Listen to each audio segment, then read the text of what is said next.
at the corner store by your house, getting some coffee and probably whatever supplies you need, and go to the checkout and you see your favorite clerk, Ronnie. Ronnie's like, "Hey, what's up, Siegel? How you doing? What are you doing up this early in the morning?" Siegel is not a morning person. He's just a little grumpy, probably looking for a bagel or whatever equivalent there is to have had in Pittsburgh. Oh, we got good He's bagels. yeah. So he's probably got some like cream cheese, maybe some salmon. Um, and he gets some chips, some Coke. He is in his 50s. He is borderline a bit too overweight, you know. Let's just say he's American overweight and European borderline obese. He has a bit of a stomach. Um, but he still functions as a normal like office worker. He just basically grunts at Ronnie, and essentially that's what he likes Ronnie for, because that's what he cherishes about Ronnie, that he's always in a good mood. Could you repeat my? I was actually not listening for a few minutes beforehand because I was doing something else. My apologies. I have an appointment, right? Yeah, you and you're supposed to meet an Agent Drexler at the Cathedral of Learning. It's a huge building that's a part of the college, the University of Pittsburgh. It's in Fifth Oakland. Avenue. What's that? Fifth Avenue. Yep. Okay, got it. You're supposed All to be there right. at 8 o'clock to meet Agent Drexler and Janik Nielsen, another agent. Agent Nielsen, Agent Drexler. They're supposed to meet. Yeah. So Siegel is with his regular name being Gary Whitman. He's just wearing like normal clothes, normal office clothes. It's December, right? So he's wearing a jacket and some kind of hat or beanie.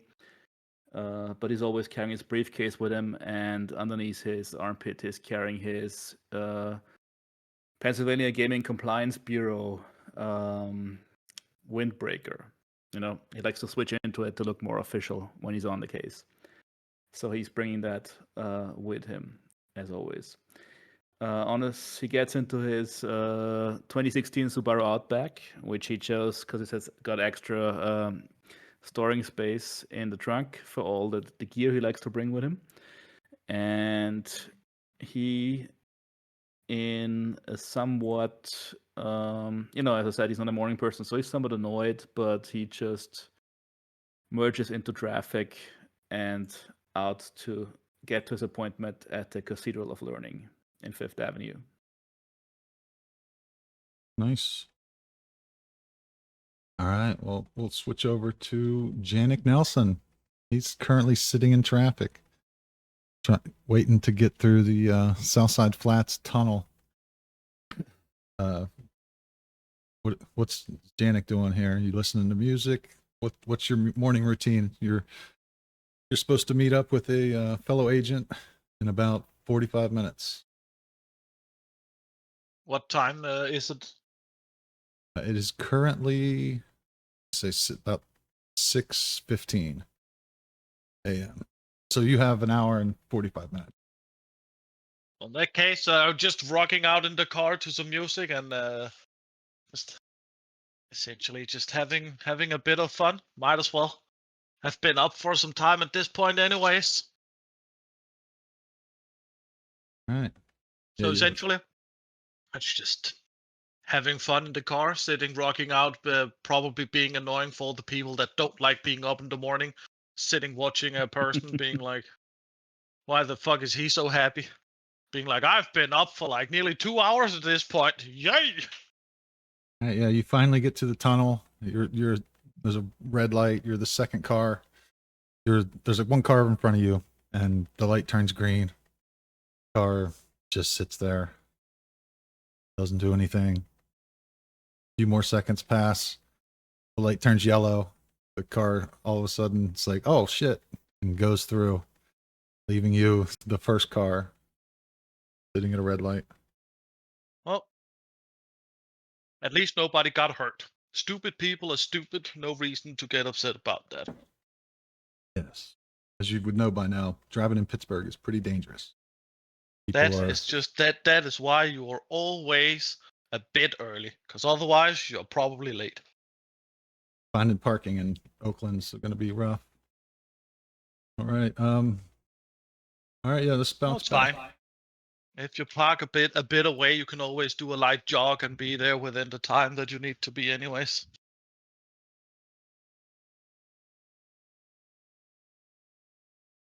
All right. Yeah, let's cut back to well, Flanker. He's getting close.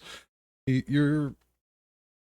Let's say it's yeah, it's like 6:30 ish, and you are pulling up at your trailer.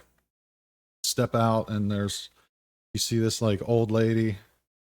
She's wearing like a muumuu type thing, like a big like dress that's not fancy. It's like purple, little white something's elephants or something on it. Gaudy. She walks up and she says, "Are you Mr. Smith?" You are Mr. Smith. Yeah. He says, yeah. All right, Mr. Smith. Thank you. I've been waiting for you. Here's your keys. Here's your mailbox. Here's a little letter I wrote up for you with, the day that the garbage gets taken out. That kind of a thing. The mailman's name. Well, mailwoman's name. And that kind of a thing. And she gives you that stuff.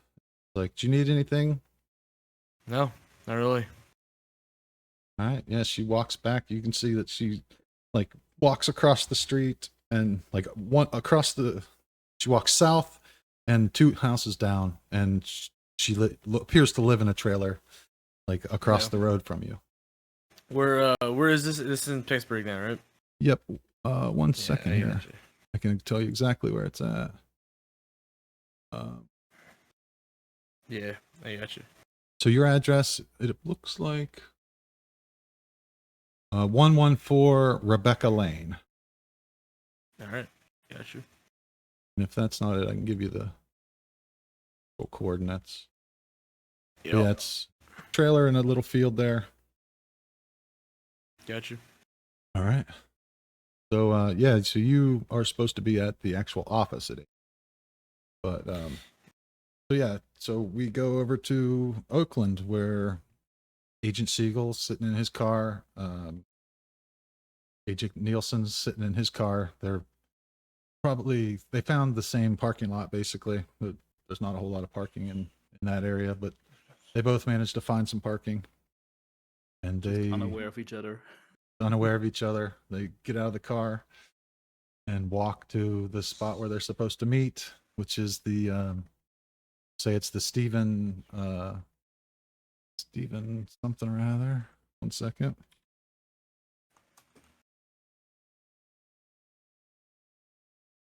Need to figure out a better way to navigate these maps.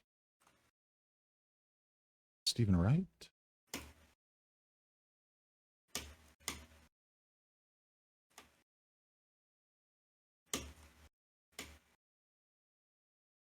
Yeah, it's the Stephen Davis, Stephen Wright memorial. He's like a famous artist. And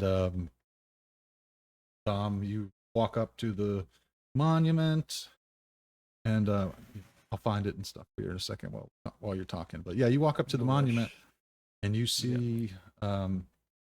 Actually, Janik, why don't you tell us what Dom sees as he walks up? He's going to pretty much notice. He knows he's meeting other agents there. You're already there and standing around like standing around like you're waiting. So Dom see when he walks up. If you didn't know any better, you would probably just think it looks like a standard blue collar person with what's it called, light grayish cargo pants with all the pockets in it, a backpack, and so on, just looking quite casual, but looks like this person is here to find somebody, which is what gives him away essentially. But other than that, it's a quite ordinary, like groomed person with cargo pants, the what's it called? The is it called a cap thing you have on the head with the shady thing in the front? Baseball cap? The Just a baseball, baseball cap, cap? yeah. Yeah, baseball cap.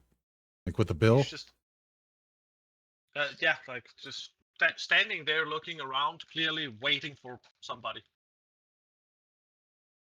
All right. Just to clarify, am I expecting a PGCB agent or a Delta Green agent? You are expecting a Delta Green agent. Delta Green, okay. Yeah, you know like that. this is my first op ever since being contacted. Like let's just assume I had maybe like one like shotgun session with a last things last kind of encounter, but like fairly like he's fairly new. Like he just assumes like everybody is deeper in the game than he is, but at the same time he knows exactly why he's here because he's good with numbers, and he's carrying his huge briefcase and a cup of coffee and a bunch of accessories, I guess. At this point, would we have any fake ID identification, something like that? Not yet. Okay. You're supposed. What you've been told is that you're basically here to help this guy carry some stuff, and he's got some things to show you. But mostly, he just needs to. He has evidence he wants to get brought back to the HQ, and has something that he wants to show. He was vague with what he told Agent Miller, who is your like section chief, like the guy that you'll talk to later. Yeah. All right. So Yannick, you see a guy walking up in his mid-50s, a little paunchy stomach, but not like overall fat, carrying a briefcase, normal jacket, but the briefcase kind of huge, like this, like even a windbreaker stuffed in the side of it, and like he just stands like next to you, shoulder to shoulder, like you see in some of these old, very old spy movies, and he like says in a low voice, "Morning, Siegel, Agent Siegel." Well, greetings. I am Yannick. Do you like Just- turn around and shake my hand, or what do you do? Yeah, just essentially totally casual, just like, yep, there you are. Yeah, Siegel is very bewildered that you're so casual about this. Again, like this is his first time meeting anybody from the program, so he's just somewhat over active imagination is playing wild. So he's not really sure what to do. So he just stands next to you, like expecting orders from somebody who's obviously been in the game for a decade already. It's a very weird monument there. See my screen. That's a monument. Gotcha. Pretty weird. The Stephen Foster monument. It's a dude who wrote music back in like the 1800s. He wrote like At least Camptown there's no little Races. children. Yeah, it's a little weird. Notorious for being kind of a racist. This monument's not doing him any favors because, like, they got like the most stereotypical black guy playing a banjo.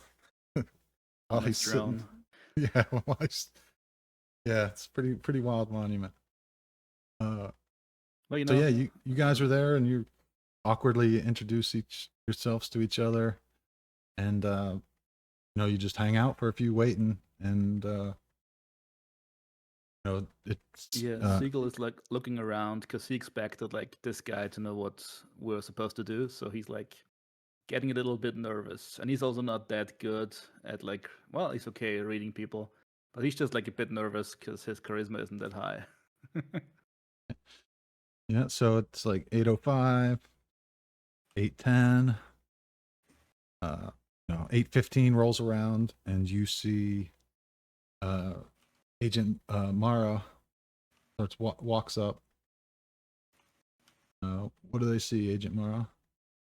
As you Yeah. So, and if we're Delta Green, then we're all under code name. So she will introduce herself as You see a nondescript Asian woman. You probably don't even notice her unless you're specifically looking for an Asian woman, an Asian federal agent, which you're not. She is. There's people all walking around. It's the morning. It's people. People are heading off to work, and there's this and that, and so you just startled by her because she's there. She has shoulder length black hair. It's tucked behind her ears. She's wearing very nondescript blue and brown clothes. I don't know. She could be in her early 30s, late 30s, maybe early 40s. She could be 25. You're not really sure. She's Asian featured, and she's about 5'6", and she just kind of walks right up to you, and if she knows who you are, she looks at the both of you and says, "So are we doing this? Is this everyone?" Siegel stammers a little. He's like not prepared. He doesn't know what's happening. Like he's somewhat of a nervous wreck. So what do we know? Like what's our? She's very by the book, so she's gonna want to have. I mean, she might not have gotten what she wants, and that's a whole other thing. But she will have wanted to know who she's meeting, when, and what they're supposed to do. Sweet, thanks, Joe. Does she know what we're doing? She's meeting these guys, and then they go someplace. You probably know like what we look like, but not who we are. I'm assuming at this point. She doesn't. If it's don't ask, don't tell. That's fine. You've been told you're meeting an Agent Drexler, and then whatever these guys they want to use code names or not. You're basically official, so you will be using you can be it's up to you, but the boss knows your social security numbers and stuff. You get like paychecks from the federal government. Okay, not like, so no code names yet. That's fine. But you can do that. I mean, you guys just introduced. You know that you're meeting basically Agent Siegel and Agent Janik, or Agent Nielsen, unless he can retcon it with. Just for ease of communication, like just call me Siegel. I mean, it's a code name, but I don't have time to learn all your double names. No offense. Just call me Mulan, like the movie. I'm sure that Gotcha. it's probably the only Asian woman you know anyway. All right, so they might have been expecting you if they were waiting for Agent Mulan. They're like, oh, this is definitely Agent Mulan here. As the token Asian of the group, I approve. That's right. All right, yeah. So it's 8:15. So we've got Janik and Black. Is that right? I guess we're waiting for everybody No, here. Black is underway. Black Okay. is about to show up at. Black's going somewhere else. Okay. So yeah. Janik and Drexler are here. Is that right? No, Drexler hasn't showed up yet. He's the one. Okay. He's the main one you're supposed to be meeting. I see. Everybody's there to meet Drexler, but he hasn't showed up. Janik and Siegel. Siegel. Janik Thank and you. Siegel. Okay. Yep. So yeah, I mean, let's jump over to the headquarters real quick. As Agent Black pulls up, finds a spot next to the Atlantic Aviation. Well, that's what this says. We're calling it American Transportation Company is what we're calling it here. So he pulls up to American Transportation Company, jumps out. You walk around, walk right in. What's Agent Black do when he gets to the HQ? When he pulls into the parking lot, he backs the car into the parking lot, and he doesn't turn off the engine yet. He's gonna take a good look around at the parking lot and the surroundings before he turns off the engine. Sweet. You see a bunch of parked cars. It's pretty sparse. Like, I don't know, there's like 5-10 cars. Probably 7 cars, we'll say, in the parking lot. Pretty early. Any movement? Nothing. No, nothing really. I mean, Yeah. if you look up, I mean, if you step out and look up a little bit to the second parking lot, there's like a little second parking lot to the north there. You see a guy and getting like stuff out of his the trunk of his car. Doesn't look like anything too shady, you know. Looks like Yeah. you know, if you watch him for a minute, he gets like a briefcase, and then he walks out on the runway and heads over to one of the planes that are sitting there and starts. You know, it looks like he's going through like pre-flight procedures. So probably a pilot taking his plane somewhere. Yeah, he kills the engine, and he grabs the FNX 45 that's tucked underneath his seat, with a holster mounted, like at the bottom of his seat. He takes it out the holster. He slides it into the appendix area of his belt, where he has a concealable holster with a spare magazine in it. Make sure it's good. He steps out. All right, yeah. So Agent Black heads around, check the doors, everything's locked, but you can hear, you know, as you get closer, you like go to the main door there. You know, there's like a little, if you see, there's like a little carport type deal. You try that door, it's locked, but you hear like some like clanging of tools and shit. With your, you know, elite alertness, kind of get the sense. Walk around the front of the building. When you get out around the front, you can see that the hangar door is wide open, and inside there is a guy with like an old Bell, like Huey helicopter. Got the rotors. You know, it's the forward, and it's just it's a double a single rotor, so it's able to slide in to the side pretty well. And you see a dude just working on the rotor, or not working on the rotor, but working on the one of the engines on the Huey. And then you see I mean, it's just a big open hangar in the like the back corner. So it would be, I guess, the southwestern corner. There's an office. Looks like a little office kind of building, like, or like, like it's a empty air hangar, so it's like built inside of it, right? It's like a little drywall building inside of it. And then in the far corner there is a shipping container, like a like a standard shipping container. Got like shipping container crap written on the side of it, you know, for some like Chinese company, whatever that big one is, written on the side. It's like orange and blue. And then also see on that, like in front of all that stuff, is a bunch of like desks with like plastic over them, chairs like up on, like flipped upside down on top of them. Looks like nobody's really used this area in a while. Very dusty. Walk in, and like kind of as you're taking that in, you see a gentleman in a suit.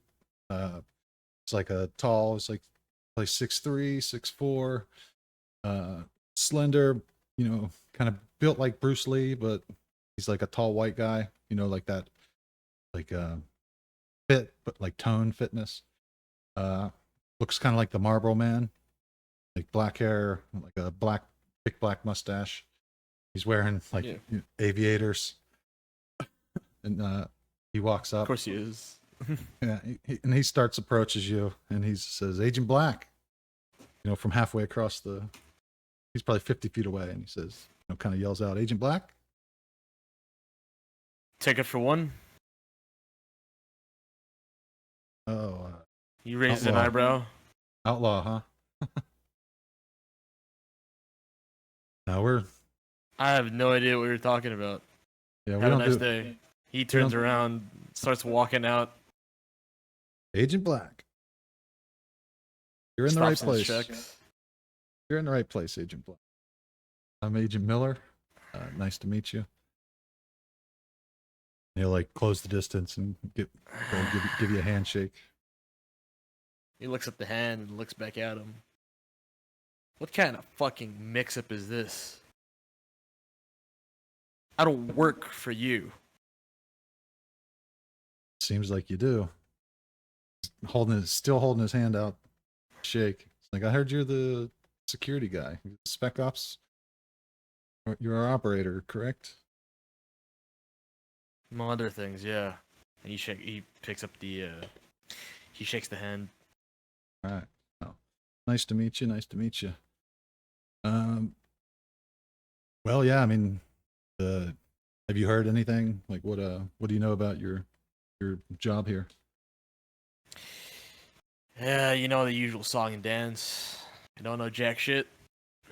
Figure it out when I get here. Have you ever heard the term, the phrase "the King in Yellow"? No, and I don't want to. Well, maybe I have once or twice, but you know me. All right. All right. Well, basically, we're just we're opening a task force. It's going to be under FBI anti-terrorism, so nobody can ask any questions. If anybody, if there's, 9/11 was the best thing that ever happened to clandestine operations. We can do so much now. Right, Things I can do without anybody being able to ask any questions you would not believe. Yeah. But so yeah, the gist is we're starting a task force. We got some investigating to do. There's this group of goofballs, typical cult stuff. The higher ups, believe this is, got some credibility to it. It's not the typical, insane nonsense. They're scared of this one, but basically, you have to create a task force, investigate. We need to. There's potential that we're going to be investigating unique environments. So we need somebody that can, somebody that, somebody with military service. They teach you guys how to think for yourselves, and we need that. We need people that can just do. Agent Black's just like, that face people make when they're like, we're just in disbelief. He's just right. Yeah, of course you have a fucking task force for this. Yep. What's with you guys and your endless task forces, huh? And Never mind. Don't answer that. This is different. Normally we, you know how it goes, being an outlaw guy and all. Normally we just clean. How about we stop fucking saying it? You being a rebel, Jesse James over here. Yeah, right. Well, you know how it goes. Normally we eliminate evidence. This time we have to really evaluate it. But that's all stuff for the geeks. You don't have to worry about that. What you need to worry about is checking out the facilities, letting me know if you see any weaknesses. We don't really expect to be assaulted or anything like that, but this is a new facility for us. We need to come up with like a security plan. We need be great if you could write up a request form, procurement form for standard tactical stuff, anything that you think might be necessary. Like I said, there was mention of unique environments, so you're probably going to want to some rations. By unique, you mean? And he kind of just raises an eyebrow. I mean, I haven't been told much more than unique. They said it's best not to ask too many questions on this one. Well, I'm sure you being a case officer and all, you were an agent beforehand. So I'm talking to you, agent. By unique environments, you mean here? And he kind of just gestures around him, or and he waves his hands in the air. I mean, I would suggest being prepared for everything. Right. So I'm assuming I can requisition Neil Armstrong's fucking spacesuit too. I mean, we'll stop short of spacesuits, but I was just thinking that. Hopefully not in spacesuit, but I would maybe try to look at like hazmat, like unique, like how to describe it, but alien environments, alien life forms. How many agents are we assigned? We're bringing in around 20, I believe. So far, fuck. Have you heard of compartmentalization? Jesus fucking Christ.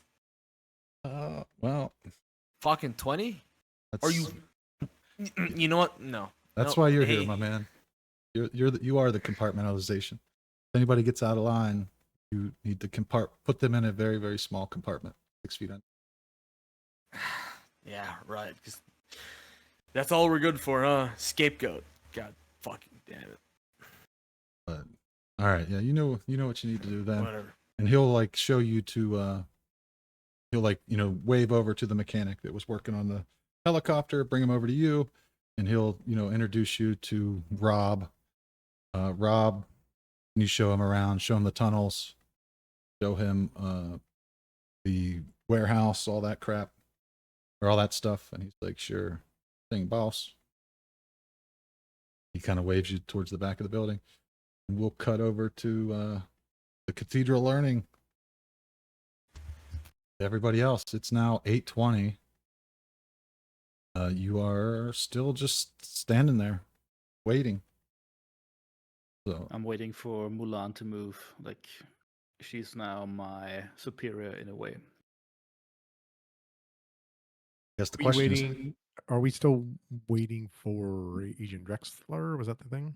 yes, you were waiting for Agent Drexler. He is 25 minutes late? Forget, Unprofessional. 25. She mumbles underneath her breath.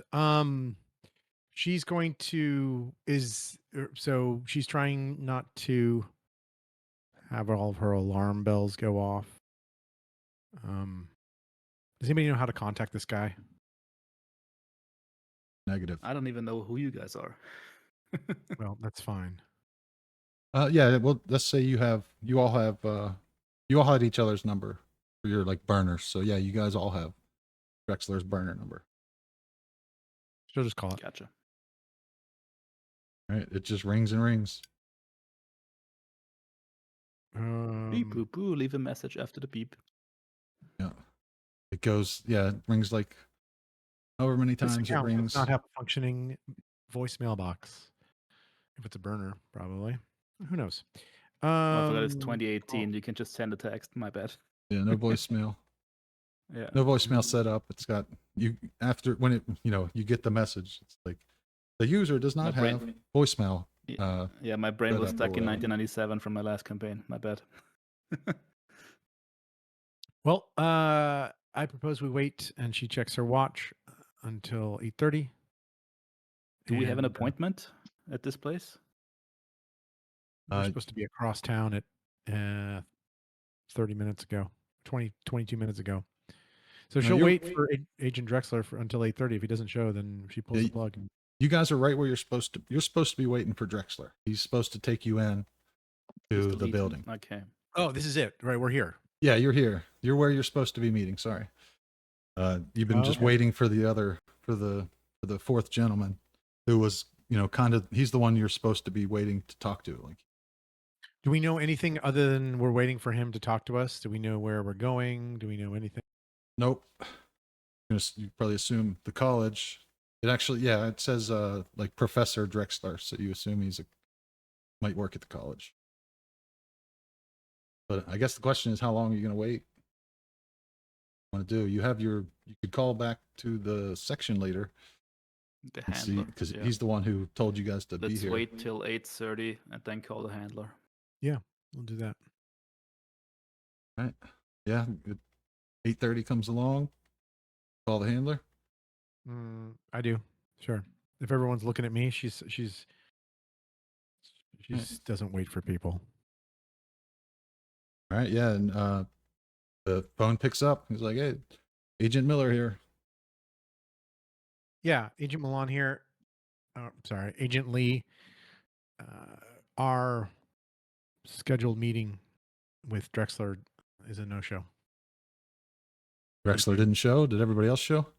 Yep, we need new instructions. Okay, shit. All right. I'm gonna text you Drexler's address. I would like you to go see what's going on. I'm Copy. sure you've tried to call him, correct? Yep. Copy. Yes, affirmative. All right. Well, here's his address. Go ahead and check that out, and I will get back to you. And he hangs up. Understood. 1 second here.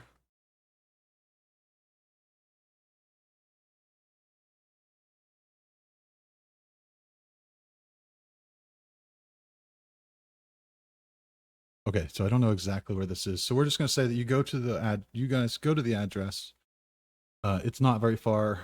It's just a few miles. He lives in a nice neighborhood, close to the Do we all building pile there. into one car, or do we go separately? That'd be up to you guys. Assume separately. All right, She let's go texts, separately. she texts everybody the address and says, meet here. Looks like it's a 9-minute drive. I park just north of Shanley Drive. So yeah, we can go with this 15 Darlington Court. Darlington CT. It's a different building. I think if you double click on it, it might show the address. But yeah, 15 Darlington Court works on my end. Yep, it looks like it's at the corner of Darlington Road and Darlington Court. Yep. And just be like where that tree is, basically. It's like a new build. This is Agent Drexler's house.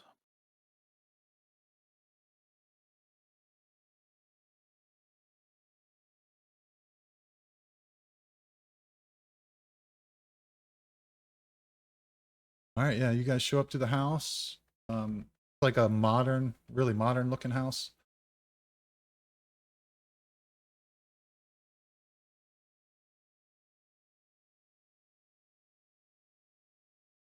There we go. Yeah, it's like a real weird modern house. You see the fence, you come up to it, it's like got a fenced in yard. It's like the corner lot there. And there is a, you can see like a gate in the front where there's like a little awning that's covered in like ivy and stuff. And you know, there's like a deck on the second floor. But what matters to you is that the whole property is fenced in. There is a single door that you would go out like, you know, on foot. Then there is a garage, like a large door, 2 large doors that open for a car park, well, carport. So like the deck's over it, and there's appears to be a car parked next to the front door of the house. So we all arrive out front, and she will take a couple minutes and perform a standard sort of like threat analysis of the neighborhood. I guess she'll even pull up. She kind of even pulls up a few houses down, right? Looks around. She's driving a bright purple Lexus, so she's a little bit ostentatious, but she will pull up and if the neighborhood's quiet and nobody's watching, then she'll pull up directly in front of the house and get out and wait for her associates. Siegel is just walking down Darlington Road from the north because he parked just up, like just off screen. And I think the first thing she notices is that he is definitely not carrying a weapon. Like he's just there with his briefcase. How far away from where we were before is this location? Not far, like a mile or two. So Uh, based on traffic, it's faster to just run, right? It's 1.5 miles. Or sorry, Yeah, but if you run, like cops are gonna pick you up for acting 1.1. un-American. Yeah, you're probably better off driving. Like I'm gonna offer you a ride in my car if you want to. Yeah, okay, fine. At this All right, point, so he has me- been. You have seen that, like Agent Me, just to be that kind of person with the weird name here, has essentially all the time had been chewing on different things. Like, it's essentially just snack eating, just a bit all the time, and he has been like has asked if you want something, and it's like different things like jerky and stuff like that, a power bar, and essentially you name it. He's just been eating a bit Yes, all the time. Siegel definitely notices. like not in a bad way. Just like he's like, just soaking in all the information from the new people. So he's like, yeah, kind of weird, but I guess that's Janik. So me and Janik, like, are you armed, Janik? Oh Gun? yeah, Okay. Openly carrying or hidden carrying? concealed. Concealed. All right. So me and Janik are just like walking down the sideway, like the road here, just west of the house. Where the trees start. When I see Mulan, I wave at her. Like I am not in an OPSEC kind of mindset at this moment. Yeah, she's neither is she. I mean, she's always suspicious, but she's not, totally suspicious. Yeah. So You just notice like the difference between a field agent and an analyst, office Mhm. analyst. Sure. She nods and just kind of like raises her eyebrows in a very impatient sort of way, like, I'm waiting for you here. What are you doing? It's been 3 minutes and you're late. She's already late. She's already frustrated with this whole thing. What's in behind the house? You said it's fenced.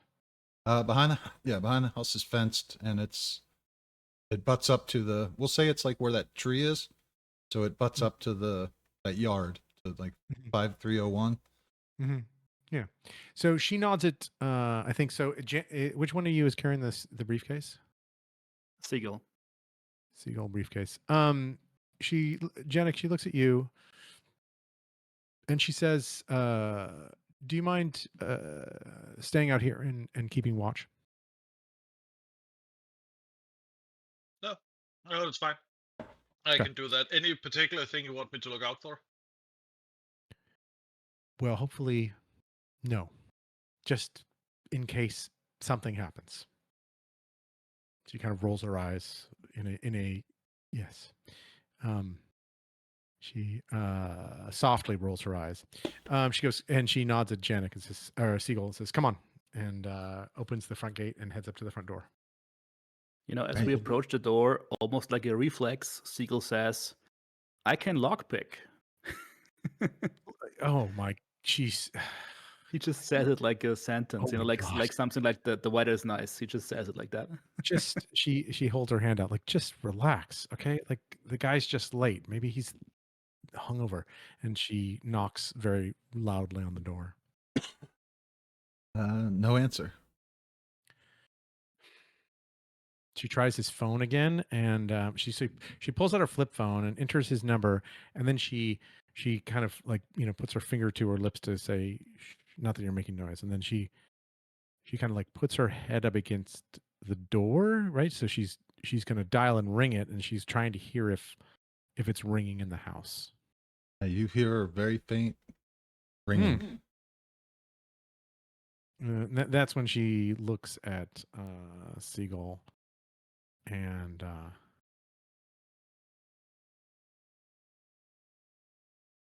taking notes as well, thinking. So she waits, and then it rings all the way out, and then nothing happens, and she flips. She says, "Did you hear that?" Let me see. Pretty bad alertness. He didn't hear it. His phone is inside. Either his phone's inside or his phone is inside and he's inside. She knocks on the door again and rings the doorbell a couple times, like obnoxiously. No answer. We could just go around the back. Like Siegel is very nonchalant about the whole thing.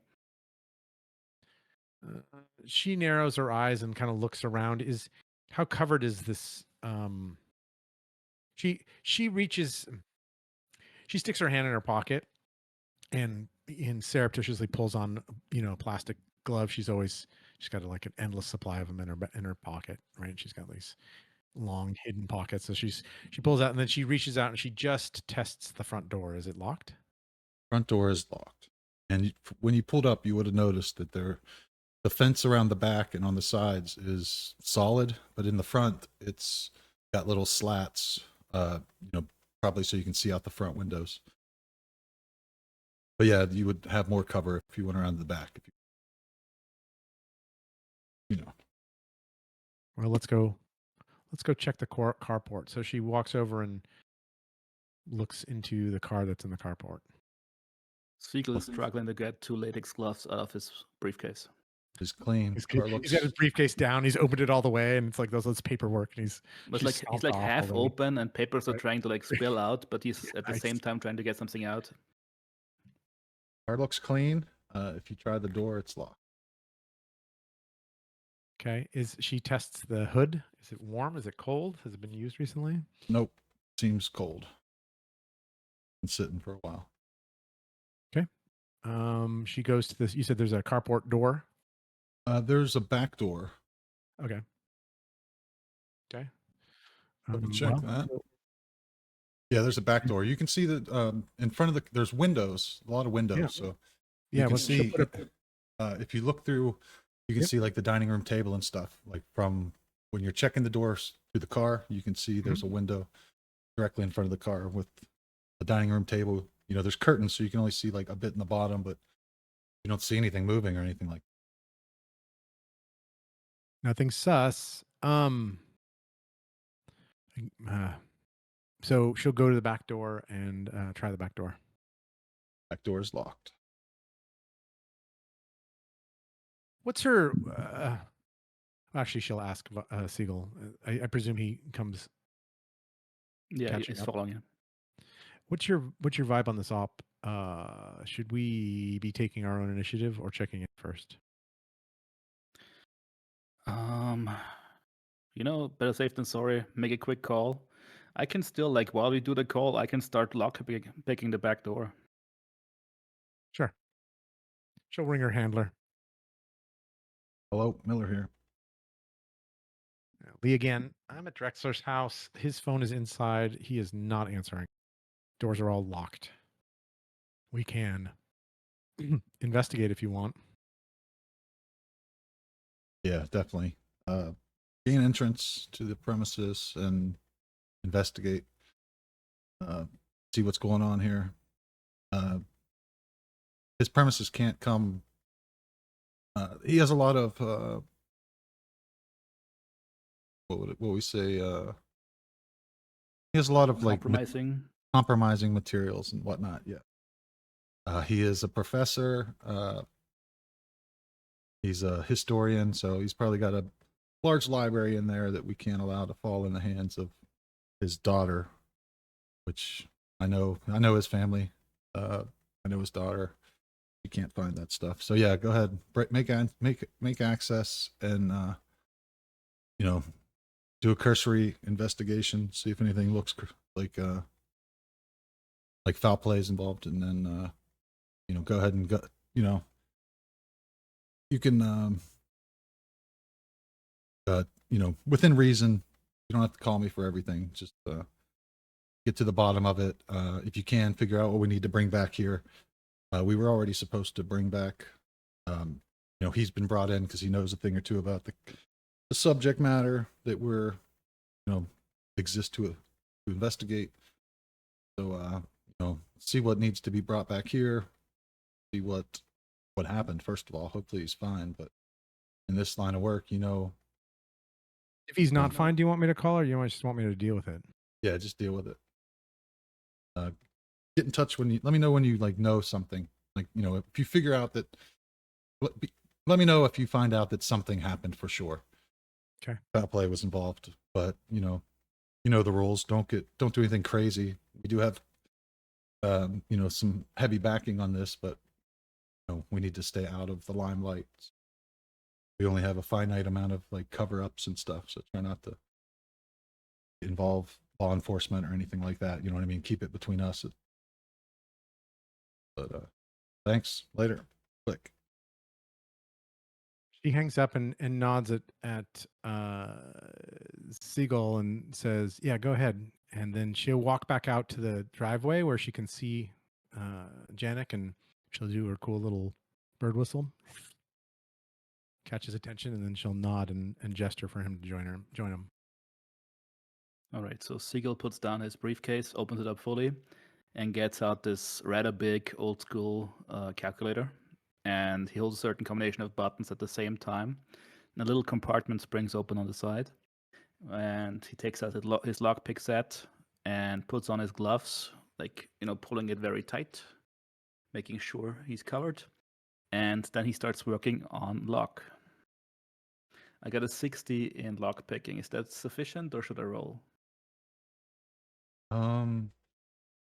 You, I mean, you were saying you're a little nervous. Maybe you should roll just because if you fail, you get to improve. We'll say go ahead and roll to do it quickly.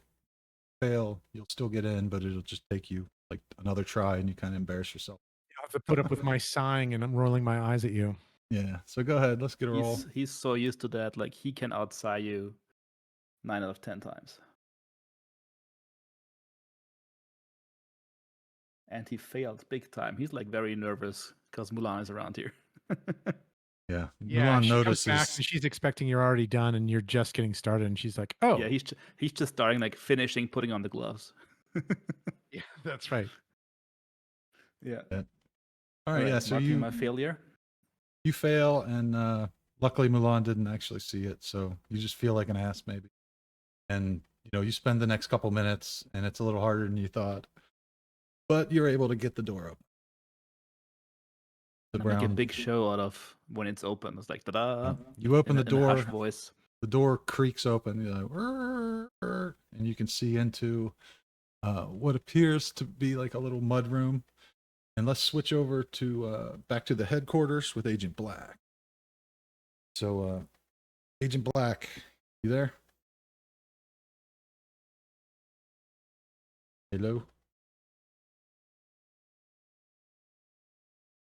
All right. Well, we'll just say the door swings open. We'll go back to Agent Siegel. The door swings open, and you see like a little laundry room, and there is like a washer dryer to your right, and a doorway across and to the left a little bit. I start packing up my lockpick set and putting it back into the complicated steps that it takes to get back into the hidden compartment in the calculator, fully expecting Mulan to take the lead, clearing the house with her gun, because he's unarmed, essentially. Oh yeah, make sure you mark lockpick failure. I So got you it. can level it up. Thank you. All right. Yeah. Is she bringing Yannick with us, or? Yeah. She roused him, so he can join us. Yeah, Yannick, he, He's just I motioning for them followed. to go inside. I followed. Just motioning for them to ushering them in. Yeah. Yeah. So we go inside. She looks at the two of you and says, "Why don't you take the downstairs and I'll go upstairs." And she calls out as they step in, "Drexler." No response. In that case, I would like to pull out my sidearm and clear the house as I have been trained to do. Yeah, Right, you yeah. go See downstairs. Siegel And she'll go switching. upstairs. Yeah. He's All just right. taking out his combat pen and having, like, in his right hand, dominant hand, switching the briefcase to the other hand. All right. Yeah. So Agent Janik, he takes the lead, pulls out his pistol and enters the premises. See a door, a door off to the left, washer dryer. You walk through that room, and then you see another room. You come to like a bit of a hallway, and to your right there's a door that's open. You can see into the room. It looks empty. There's just lined with bookshelves. To your left you see like an open kitchen with a little like an undivided kitchen. So there's like a little bar with a couple of seats for like breakfast type shit, and then there's like a larger dining room table that's covered with books and shit. And that's where you can tell that the window in front of the car where you could see into earlier. Push into the premises a little bit. To your right, there's a staircase that goes upstairs. You kind of look, don't see anything, and probably stop right about there. And you can see in the living room there is a chair that is knocked over. Looks a little suspicious. And there is a cell phone laying on the coffee table, and Agent Morrow's right behind you at this point. Siegel's closing up the gaps, or he's a little bit behind. Stepped into the house, pulled the door closed behind him, like that little hallway area by that little mud room, laundry room type deal. Checking the flanks. All right, so yeah, do you push up the steps, Elo?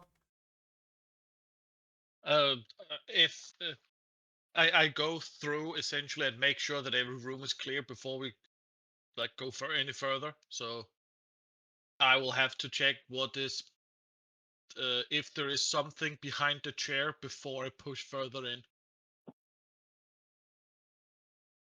All right, there's nothing behind the chair. It just looks knocked over. Oh It's yeah, like, but there could have been something like essentially on the chair when it fell, for instance, and so forth. So just double check that, and then I nothing, push. nothing on the Then I chair. push in, and make sure to check up the stairs before just going into an ambush, because it seemed like somebody went into a fight. All right, so yeah, Elo pushes up the stairs. Mara, she sees this knocked over chair. Looks like signs of a struggle, but nothing intense. Just it looks like somebody knocked the chair over. But it's like like an old fashioned chair from probably the 1900s or early 1900s. It's like the thick wood with like overlay, like carved wood, like the wooden back. It's got the armrests that are made out of wood and a cushioned seat. So a substantial heavy chair, the kind of chair you could, beat people to death with for sure. Like it is probably mahogany or something like that. Like it is a 50-pound chair, right? Oh. It is knocked over. It is, there's a, so as you're standing there looking, you see a couch against the far wall, end tables on either side, both of them just covered with books, open books, and like ashtrays full of that are overflowing with cigarettes. The whole place smells like cigarettes real bad. Then you see the coffee table in front of it and two chairs, one of which is knocked over and facing your door. Elo pushes upstairs. What do you do in the living room, Mira? Like as you see this stuff, Elo just went up the steps.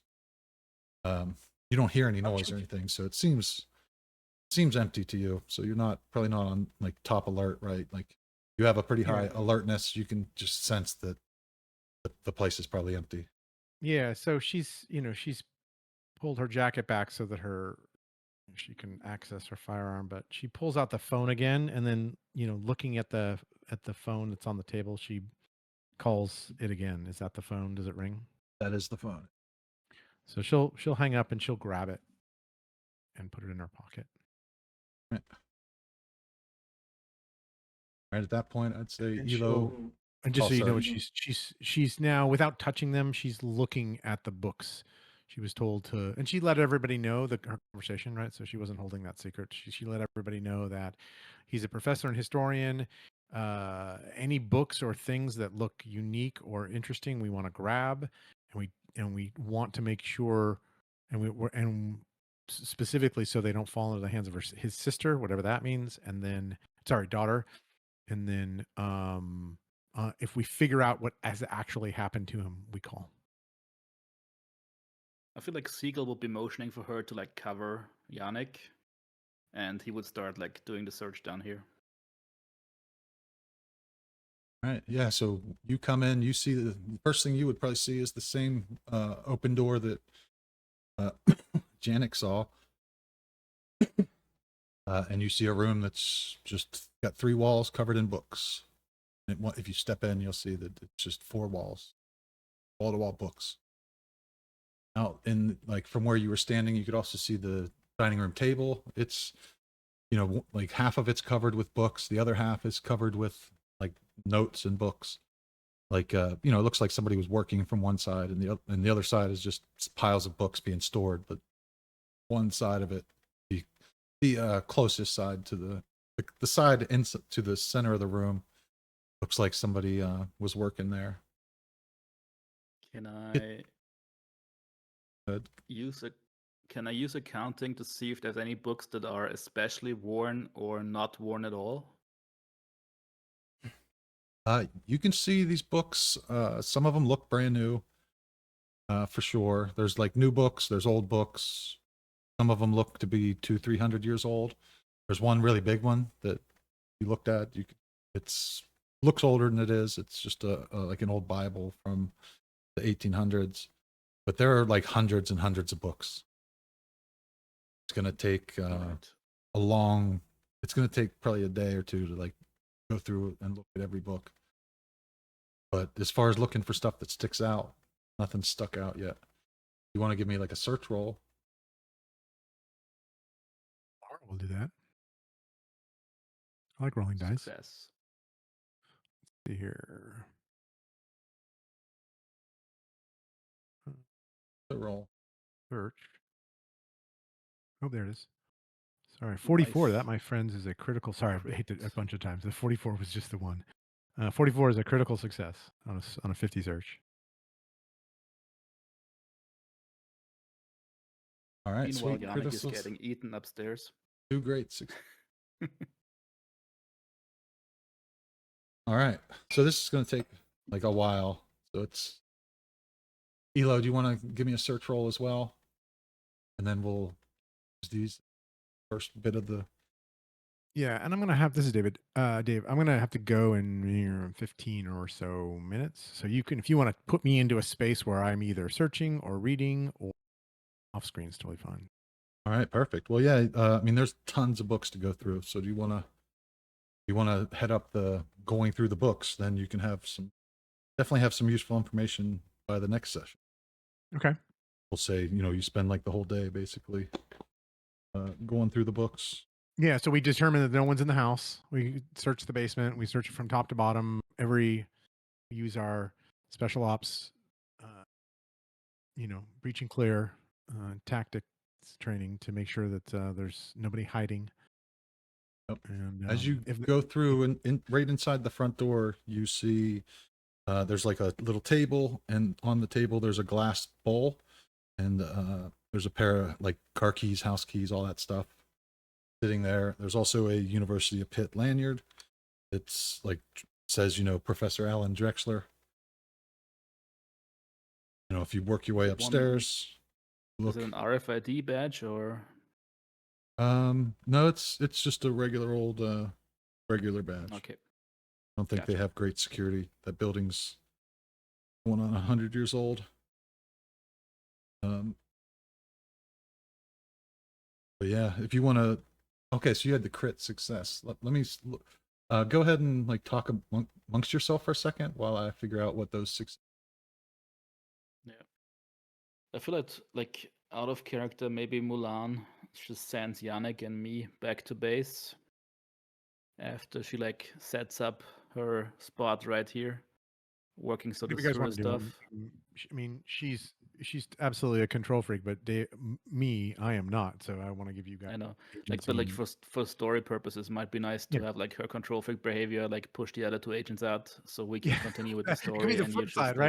like, She's like, get yourselves organized, and like they clearly don't. She's like, I'll just do it myself. Why don't you go meet over there, and I'll get this place cataloged, and yeah, that's fine. yeah, you look for stuff. Like Siegel might grab a couple of books just for like, because he's also like a bookworm. But I figure like if 2 people stand around here for a whole day, might be a waste of playtime. Yeah, whatever you want to do is fine. You're just making sure that Mulan is where she wants to be. Once you have I'm fine. step off. Gotcha.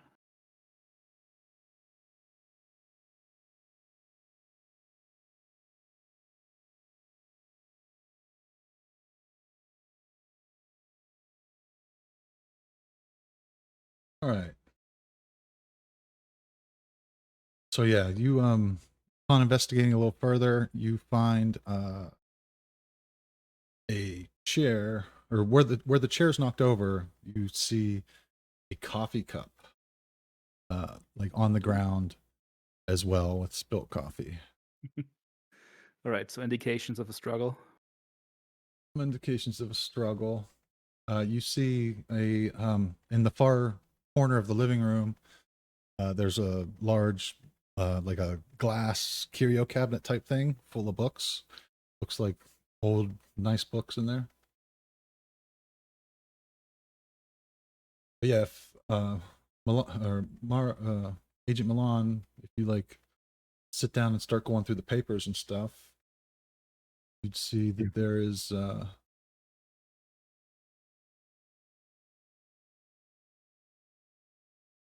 So just so you know, what we agreed is that since I'm heading out, she'll stay here and do all the cataloging, and you can give me stuff now, or you can give me stuff later, and the other guys are going to go back to HQ and carry on. oh, okay, gotcha. We might All grab a right. couple of things. Like Siegel wants to like grab a suitcase that's lying around and just grab all the books in the glass vitrine for himself. Right. Because obviously it's good with papers, so he wants to go through them. All right, it is locked. I am a lock picker. See what you got. Hopefully better than last time. Yes, success. Yes. All right. It's Yeah. my calming presence. That's why. Lock pick Yeah, he's perfectly. getting used to her. He's getting used to Yannick and Mulan looking over his shoulder. Or maybe he thinks Mulan is out of the room.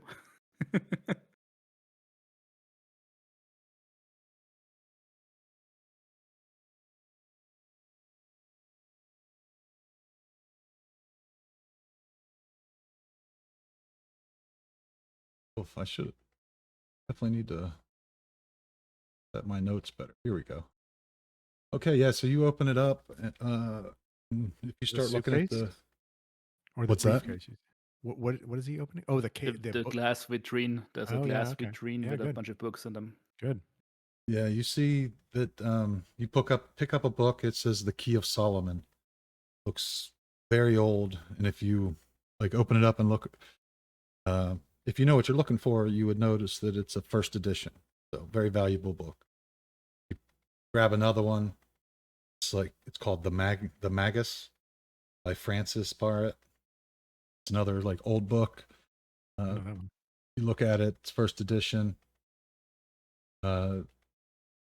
Another book, Geosophia and Two by Jake Stratton Kent.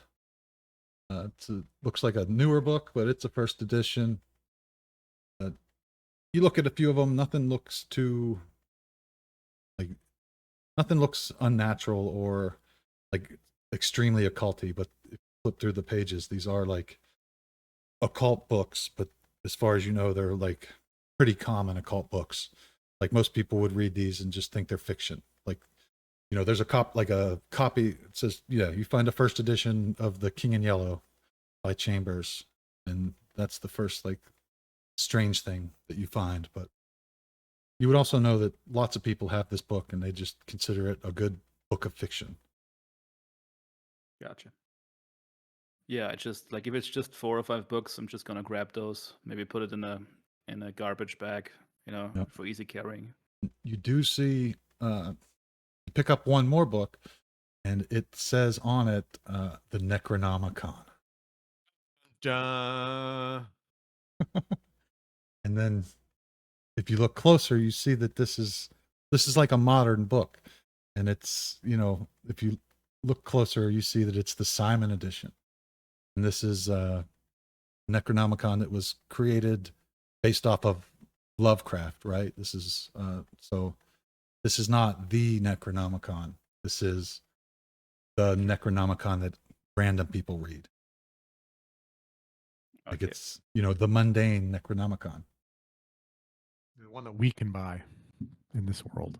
Yeah, the one that exists IRL right now. And there's a few other Lovecraft books. If you look closer, there's like a first edition of like the original Innsmouth one, like the something of Innsmouth. Can you But- just drop me like a short list, like copy Yes. paste it in chat, maybe? I have a big list also. Thank you. But there's like, this shelf has like 100 and some books, so it's going to take time to go through if you want to look at every single one.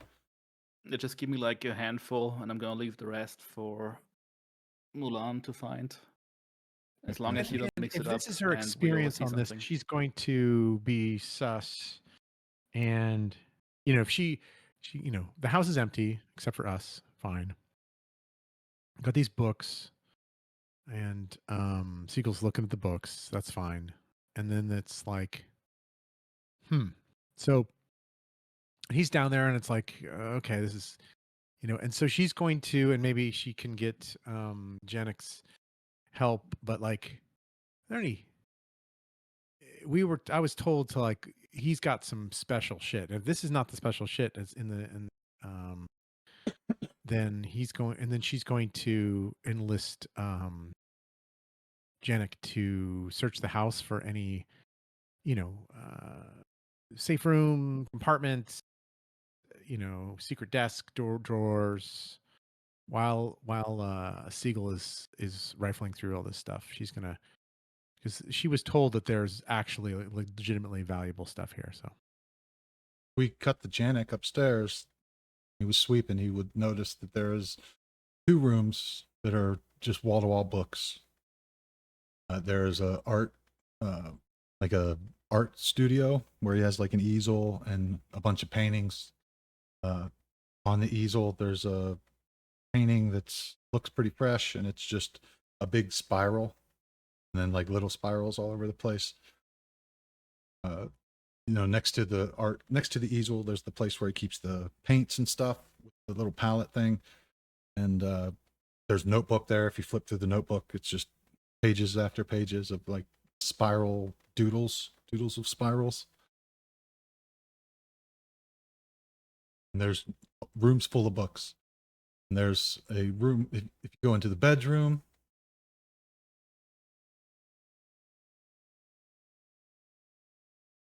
I have to be completely honest. I would not give 2 poops about his art project, to be honest.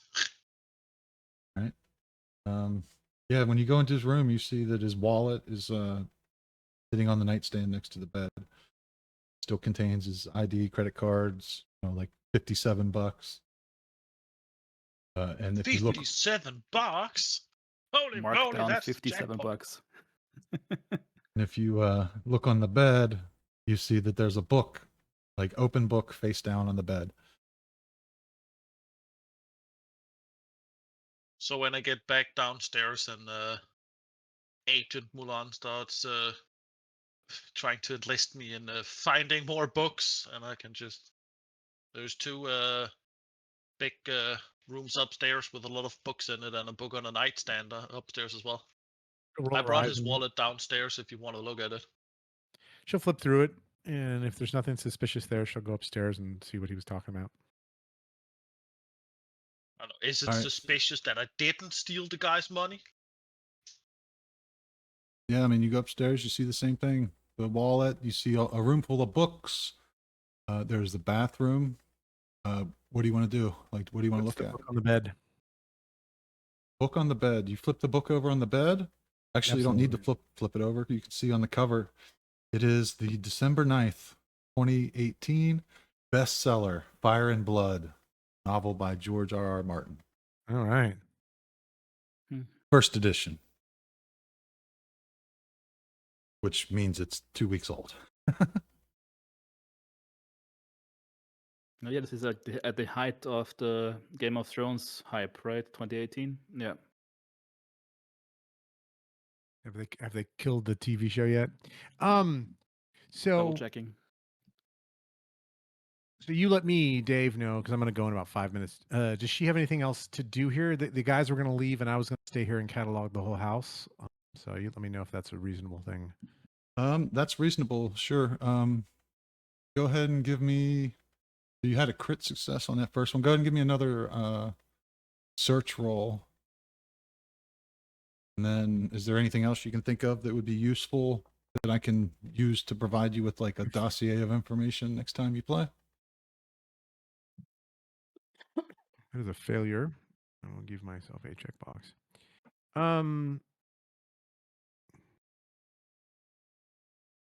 No, she's trying to, she is, we talked about this a little bit last night. She's always looking to impress. So when the handler said, you know, find the stuff and keep it from the daughter, she's going to try to do that, whatever that is, whether it's the first edition, you know, Magus, or, you know, whatever. She's going to try to use her best knowledge to figure out what that means. So if it means she won't tear the place apart because she presumes that he's going to come home, and once she gets the place to herself, she's just going to just pick the place clean. And what does that mean, right? What would her daughter want? And so that's what she'll do. Yeah, I mean, if you look around, it looks like this person was a little loony. Like if you when you sit down at the table and see like where he was working, Yeah. The there's a spirals lot of are like a bit of s- weird nonsensical stuff around. Go ahead and give me a bureaucracy as well. There's trying to catalog a bunch of stuff. So Sure. this is gonna you can tell that this is gonna take a long time. Ugh. She's back in grad school again. Fuck. Well, it's respectable. take- I mean, it's gonna just take a while. it's a huge undertaking. There's tons of Yeah. books, so you'll probably Okay. spend, you know, as late. You'll probably burn the midnight oil here. No, Going through all this crap. she's probably got some pocket Adderall and will stay up all night, right? She aims to please. So cool. Well, guys, I'm going to check out. This is great. I'll keep an eye out for the next sessions. I'm usually pretty good during the sort of like the afternoon on weekdays. Hope to game with you all soon. Yep. Sweet, Good to know. thanks. See you around. Later, guys. Happy Bye. weekend. All right. Let's go maybe All back right. to Black if he's still around. Yeah, you Yeah, no, around? I'm here. Hey, there's Black. All right, so Black's back at the HQ. Is that what you guys were gonna do then? Head back to the HQ? So let me pose this question. It wouldn't make any sense for us to look for any more stuff at this house because essentially that's like frozen in time now with Agent Mulan, right? I mean, not necessarily. Like she's digging into the books. There's still like you guys barely checked the house. There's still plenty of stuff you could. Is there any sense for us to look for like any plot devices in here, or I mean, there's I mean, a bunch. like Siegel would look around for weird shit, you know? He would just like start. Yeah, that you looking guys everywhere. barely looked at the place, so there's tons of like stuff that's obvious that you don't need to even roll for. Like nobody's even went into the kitchen or the bathrooms. Right. I feel like Siegel is gonna go like now that like Mulan is stuck with the books. Like he has his like couple of books with him in his improvised trash bag backup, and he's just gonna walk around and just look at stuff, see if there's like anything that's obviously Delta Green related in any of the rooms. All right, yeah, you Like a burglar looking for loot. All right, yeah. I mean, one of the first things you would have saw was the kitchen. If you go into the kitchen, take a look around. See it's pretty clean. There's like a, magnet with a note on the refrigerator for groceries. Opening all the drawers, all the doors. All normal kitchen supplies. You do see a sticky note on there's a, like the note I told you about groceries and stuff, but if you flip that up, we'll say you do, you see a sticky note underneath it that says meet at 9, lower level. No other, no real context to it. I'll take a quick photo with my smartphone because it's 2018, and gonna move on to the next room. All right. Maybe Yannick wants to go in a different direction. I don't know. I Yeah, was just gonna do the whole essentially every time you come into like drug dens and so forth, you always the places you look is the places you don't want to look. So it's like the dirty places, like the toilets, what's it called, like air ducts. It's all of it, and just starts with that essentially. Because if he wanted to hide something, you want to put it where people don't want to essentially put their fingers, which is also like the bottom, like lift up the what's called like the garbage bag and look at the thing in the bottom of the garbage thingy or in the back of that where you have your garbage, for instance, and all of that jazz. With gloves Yeah, I on, feel by the way, which I have in the bag for what looks like this kind of a deal. It's one of those Yeah. that goes up to like your elbows, kind of gloves. nice. Like Nice. cleaning gloves, yeah. I feel like Siegel turns around to tell Yannick about like the note he found, and Yannick is just like elbow deep in the trash. All right. So yeah, so we'll say it is probably about 8:45. You know, Miller call you hear whatever wow shit, what was his name? Mulan, The guy who was escorting Black Drexler? around. uh, but that was Rob, right? Rob, yeah, Rob. So yeah, you hear Miller come across the radio for Rob, and he asks, you know, Rob, I need you in Black to come back to the hangar. And then, you know, so you guys walk back to the hangar, and he will, you know, talks to you, and he says, you know, Agent Black, may I speak with you for a minute? And he like, you know, kind of waves you over. Yeah, what's up? Yeah, we got a little situation on our hands. I'd like you to go and meet up with a few of our other agents and assist them on a little thing they've got going on. They were supposed to meet an Agent Alan Drexler. He never showed up. They went to his house. House was locked. Keys are in the house, and there's no Alan Drexler. There's some signs of a struggle. Potentially nothing crazy, no blood, but a knocked over chair. And I need you to help them check out the scene, and then I need you all to go to his office, and I'll text everybody the address to his, you know, or the, you know, location of his office, 5th floor of the Cathedral of Learning. We need to scrub his office as well for questionable materials. Questionable materials, hazardous materials, you know, euphemisms. You've been around a while. Shit that Can you specify what scrub means to you? collect and bring back here. We need to eliminate. We probably have, you know, I don't know what his schedule was today. He was supposed to meet with agents, so I'm guessing he had a clear day. But he's a professor, so at some point somebody's going to notice he's not shown up and, you know, go to his office, and we can't have a bunch of students walking in and finding unnatural materials. Okay. So there noted. you go. Here's the address. And then he'll, you know, we'll cut to Agent Black pulling up over at Drexler's house. And you know, you pull up. Where are you gonna park at? What's your alertness, Yannick? What's your alertness?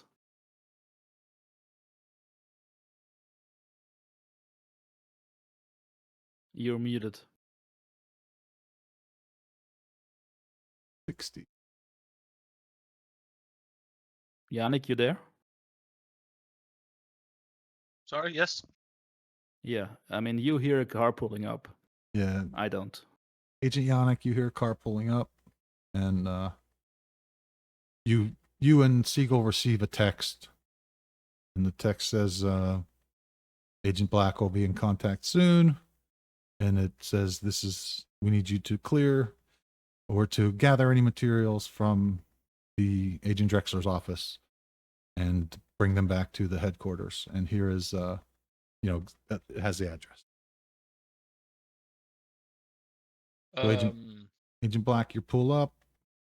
You going right in, or? Yeah. He's gonna knock on the door. Right. Yeah, you guys hear a knock on the front door. Siegel's In that gonna case- peek between the curtains just to see who it is. I would See. like to slowly open the door with my gun firmly on essentially the other side of the door, as in open the door with the left hand, the right, and be ready to shoot through the door if something happens with my left. All right, Agent Black, you see the door swing open, and standing there is Agent Siegel. You say anything? I think Yannick is in the door, or is he behind the door? He's behind the door, I believe. Oh, yeah, as in open it, but you can see like my face, you can see like Oh, half gotcha, of my gotcha. body. Okay, But okay. it's So that It's kind just- of I'm not sure if the person on the other side is friendly or not, so therefore I'm ready to shoot through the door. you see a guy who does not look all that friendly. He's got, Siegel is alerting Mulan that somebody's here. You gonna open the door or you gonna shoot me? Looks at you. If you're not Agent Black, I was planning on doing both. No, I'm Colonel fucking Sanders. Open the damn door. I actually Nice to meet you, legit at Mr. this point Sanders. just looks weirdly at Agent Ziegler, as in should I shoot him? Kind of like now I'm confused. I think like Mulan is in the background just sighing and waving him in, basically, because she's fed up with all of us. gunshots will draw attention, boys. All right, yeah. So Okay, so I'm he gonna let him in. heads in. All right, yeah. You probably got to fill him in, Agent Black, on what Miller told you. Yeah, I just cast the holy words of brain dump. All right, Nice, so essentially we know. Yeah. Yeah. All right. So shall we leave Mulan to steering through this house, cataloging this house, and me and Yannick jump back into my car. I'm assuming Black jumps into his car, and we meet back up at the Cathedral of Learning. I also store the couple of books I have in my trunk. That sounds good. Yeah, you guys pull up, and it takes a bit to find parking. You know, only like 2 miles, less than 2 miles away, but takes like 15 minutes probably to get there and get parked because it's a madhouse. There's 3 colleges in that area, all kinds of It's a city. museums. Yep. It's a madhouse down there. But yeah, you make your way to the building and see a few. I mean, you see, I would suggest looking it up, the Cathedral of Learning. The 42-story old like Gothic building from the early 30s. It is massive. The text that you got said, 5th floor, office B. Yeah, you go in. Are you guys just gonna head straight up to the office? Yeah, I feel like I'm not sure who's leading the group now, but I feel like either Black or Yannick is probably leading the group, and Siegel is just following, looking around. And he brought like a roll of trash bags from Draxel's house, just in case we need to like transport stuff. But yeah, if nobody essentially tries to stop us or asks us a question or something like that, we have gotten a mission. Go to this place and empty it out. It is straightforward. All right. So you said office 5A, which floor? 5th floor. Okay. We take the elevator up to the 5th floor. What do we see? I will take the stairs. Okay, then I suppose me and Black in the elevator, just like looking forward uncomfortably. Yeah, pretty much. Yeah, my notes are terrible note taker. Is it Yeah. obvious that he's carrying a gun, or Agent Black. like how obviously is Black? Like, is he concealed or? Yeah. Wouldn't you like to know? Well, and I'm just trying to assess like what Yeah, are no. like if somebody challenges us, like are you like FBI? Are you a federal agent? Are you a cop? Do you have a badge? Essentially, what I'm looking for. Well, as you know, he's just a dude. That, Yeah, like same for Siegel. Like you don't see a badge nor a gun. Yeah, none of you guys are law enforcement, I don't think. So that is a predicament. Yeah, I just mentioned like we should probably come up with a good story. Like, are we students? Are we here to like transport something? Are we here to clean? Like, what's a good story? Yeah. You're relatively He's just old. mumbling Agent to himself. Black. Agent Black, do you have because your agent has a history, do you have a fake ID of some sort on you? of course I do. All right, what so you might want to tell them like what it is and come up with a story. If you bump into like security or something, you know what I mean? They need to know if they're there with a detective or FBI or CIA, whatever the badge says. Yeah, funnily enough, it just says special access. It's an FBI badge. It's clearly worn, but you know, it's a pretty old badge. So It's less of a it should badge be and good more of enough a to more flash more of it. an access. Yeah, like an FBI analyst kind of thing. Okay, so the kind of We thing you're could going to pretend want to have to. an appointment with Dr. Drexler. There you go. If anybody, you can flash the badge, but it won't hold up to like scrutiny. Hear what you're saying. Okay, cool. Yeah, so you guys go up to the 5th floor, and the elevator opens. Across from you is a little plaque on the wall that says, you know, classroom 1, whatever, classroom 501, 502, 503, bunch of different ones. And then you see office B, which is your destination to the left. And a little arrow pointing towards office B or offices B. Yeah. I just walk up and open a door like I have an appointment. All right, you open the door and you see 4 desks in there. Nobody in there though. You can kind of hear classes taking place. Like, Is you it know, a and shared professor's office essentially? it looks like a shared professor's office. There's 4 desks in the room, so you would assume 4 professors probably. I'm just gonna point to Black to like keep a lookout, and I'm gonna start a search just for Right. any widget. You're let's Yeah. see. Black raises an eyebrow and he just kind of like steps to the back side of the door. Like, so if the door swings, it's gonna swing it's gonna conceal Black. And he's just gonna sit there and try and listen for any footsteps coming to the door. He doesn't Right. lock the door or anything. So Agent Siegel is wicked smart. So he sees that of the 4 desks, there's 2 windows in the far wall, and one of the desks in the far wall has stacks and stacks of books that look similar to it looks similar to his desk at his house. So you are able to just tell with your geniusness that this is probably the desk. And as you get closer, you do see that the papers on the desk say, you know, Drexler. So it seems like you found the right desk.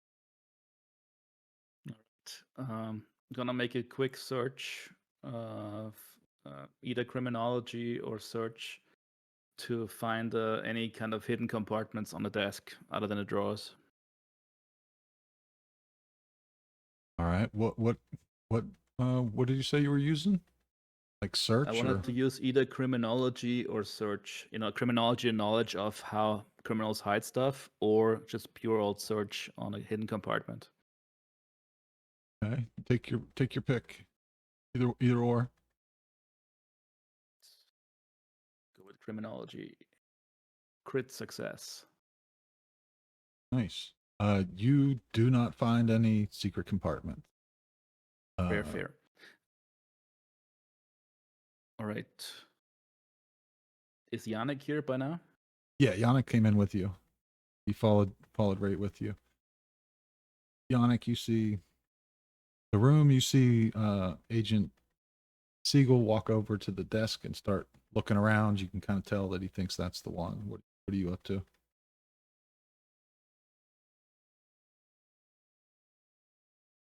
We were just making sure we were essentially sent here to get the books, right? Yes. Any Delta Green shit, you know, any weird open threads, open loops, close it all. You don't have a great cover, so it might be a good In idea that just case, to get the shit and go, if huh? I am not a book person, but he seems like he knows books. If let's go. In that case, I'll just go over and essentially take out put out a hand and wait to see if I get one of those garbage bags thingy he grabbed from handing the him- house so that I yeah. can start looting books. Right? I'm You do handing him s- half a roll, like double back this so they don't break through, and start like shoveling books. Anything that's like remotely not school related. Like if there's like textbooks and stuff, we'll probably leave those. But like anything that's like obvious, like anything that's either questionable or obviously not school related, we're gonna bag. All right. Yeah, you are able. You bag up the books, and there's like a bag and a half or so, like a heavy bag and a lighter bag, and then there's maybe 20 or 30 books that look like all textbooks and curricula and stuff like that. Yeah, I leave those. All right. Yeah. Is there a cupboard or anything like that? Like anything where he would probably keep. Actually, I haven't searched the desk. My bad. Yeah. Just You gonna do open up the see. desk drawers. Okay. You do see like two large cardboard boxes, like the kind police officers keep files in, like file boxes. That if you open them up, they're full of like manila folders full of just random shit. Looks like mostly college related stuff on a cursory glance. Can't take a chance. Gotta take those. Okay. Anything in the desk drawers?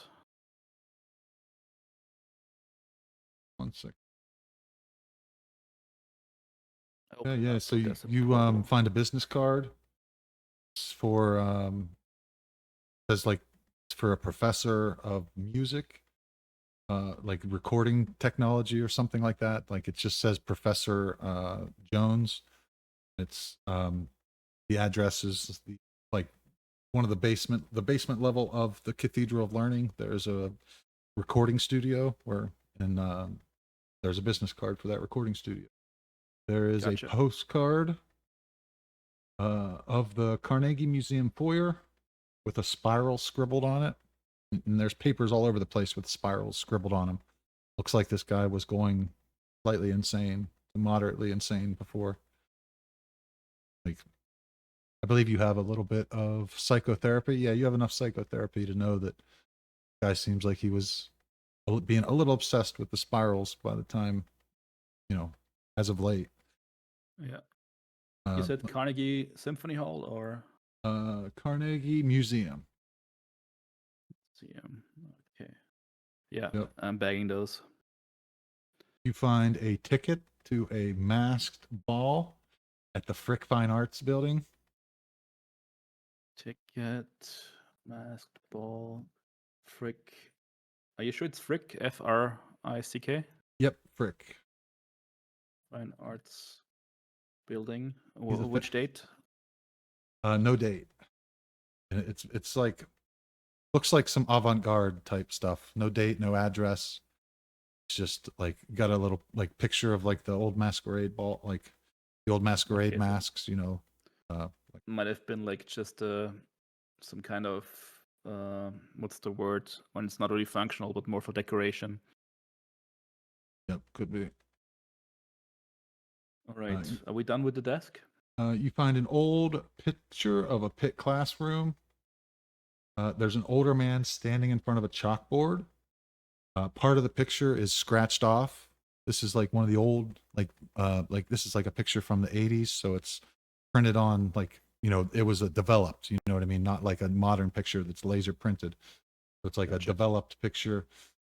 There's a picture of like a guy dressed up in like 80s outfit, got like a big beard, kind of pointing at a chalkboard. And there's a spot where it looks like somebody took a razor blade and scratched out the image on scratched out the chalkboard itself, like a circle on it, and in red ink pen, it says the yellow sign question mark. You find a couple of notebooks full of spirals.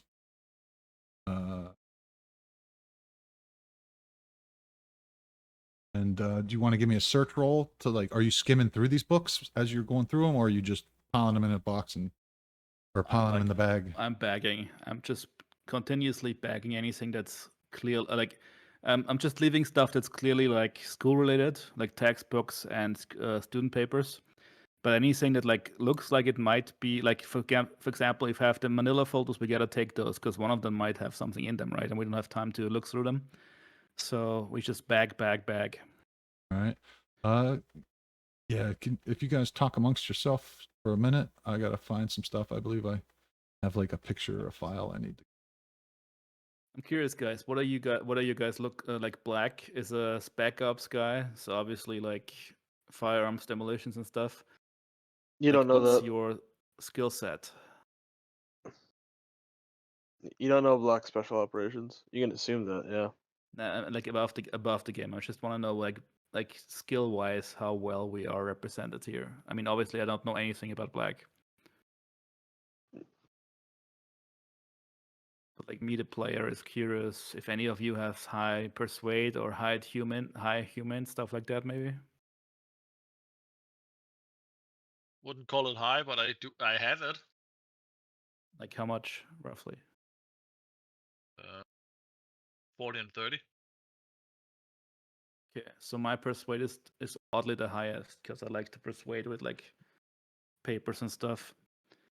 So unless anybody here is a better talker, anybody here have good charisma? I don't know what good is. 13 or above. Then no. Gotcha. Right. All right, Yeah. so it's basically a bunch of people that are very good at specific things, but we're not the best talkers.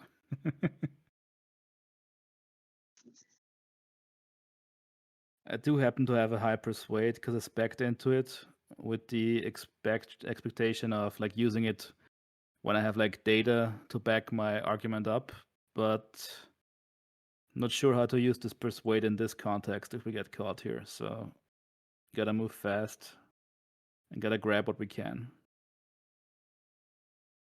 All right. So yeah, as you grab most of the crap, you see there's like a ripped up piece of paper with a poem on it. Posted it in the knowns. You guys can see the cleared intelligence channel, right? Yes.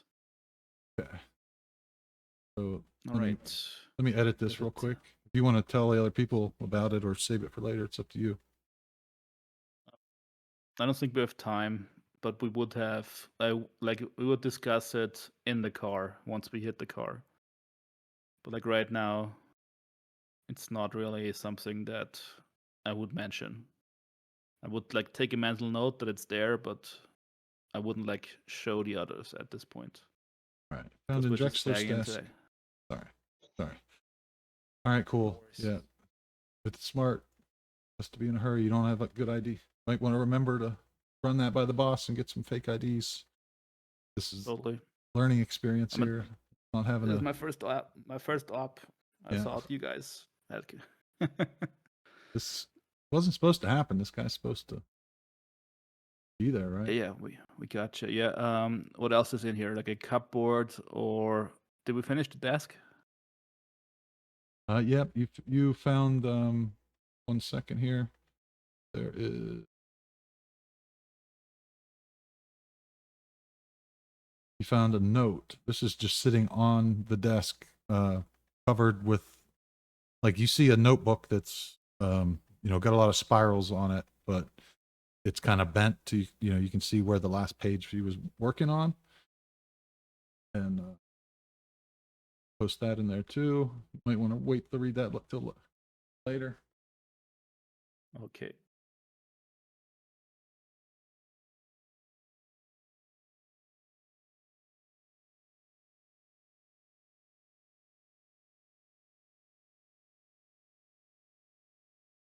strike that. That's wrong. Do not have. You found that letter at the house, but I'm gonna erase it for now. Okay. Maybe file it with Mulan that she finds it. Yeah, Mulan finds it. Yeah. Okay, yeah, I mean, you have most of the stuff. If you want to head out, you're all Right, pretty any sure cupboards, that. any like anywhere where they would store their clothes or any briefcases, stuff like that.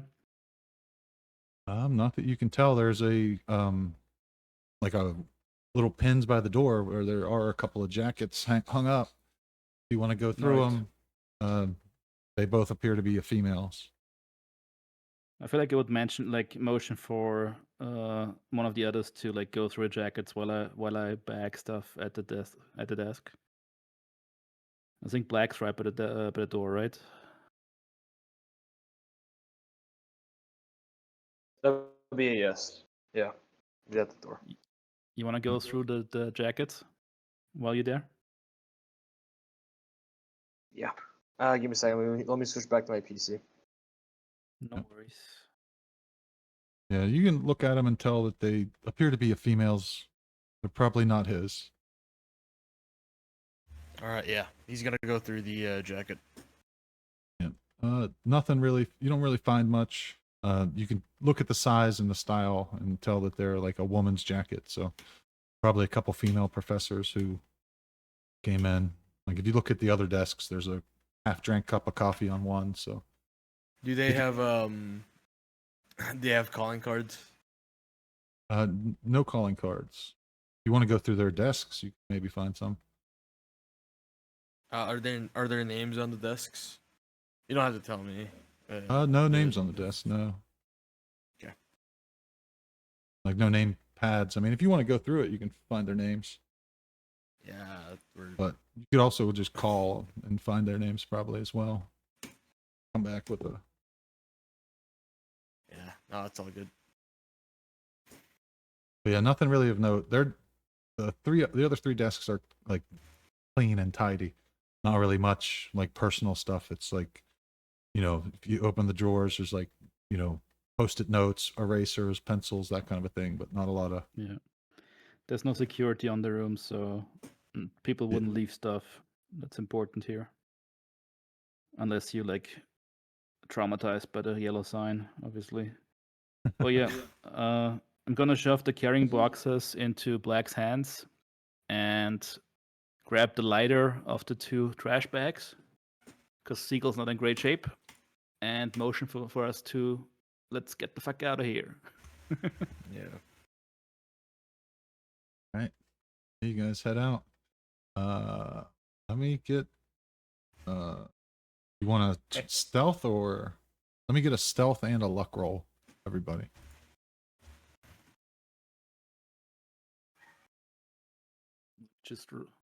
Let me just roll my 10% stealth.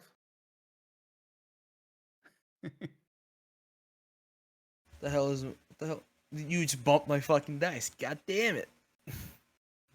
Hang on. I don't know what the fuck my thing was. How do we do the You log roll? passed. Black passed. Me and Janik failed. Where do you see if it passed or not? It says In so the in chat. panel, you click on the chat messages button that's on the top right in VTT, Ah, yeah. and then you scroll yeah, down to where. Yeah, I was about to say I passed. It was 34. Then I look again. It's like I still passed, but it turned into a 50. It's like what? Oh, that's Siegel. Yeah, the 51 is you're- mine. Yeah. You had 34. Yeah. Okay, we got 2 fails and 1 success. All right, let me get luck. Let me get a luck roll from the two people who failed. Just a D100. Yep. It's up at the top of the screen. If you look. Yeah, 2 fails. Okay, yeah. As you guys are walking, you get to the elevator and you hear, "Excuse me, excuse me," and it sounds like an old lady's voice talking to you guys. What do you do? Yeah. You're like, I motion I hand my trash bag to Yannick, and I motion for them to continue moving, and then I'm gonna start talking to her because I have the highest persuade. "Excuse me." And while we're talking, I'm gonna Google on my phone, like trash disposal and stuff, like a document disposal firm. Just the first one that comes up in Pittsburgh. You don't have to name it. I just want to have it ready on my phone.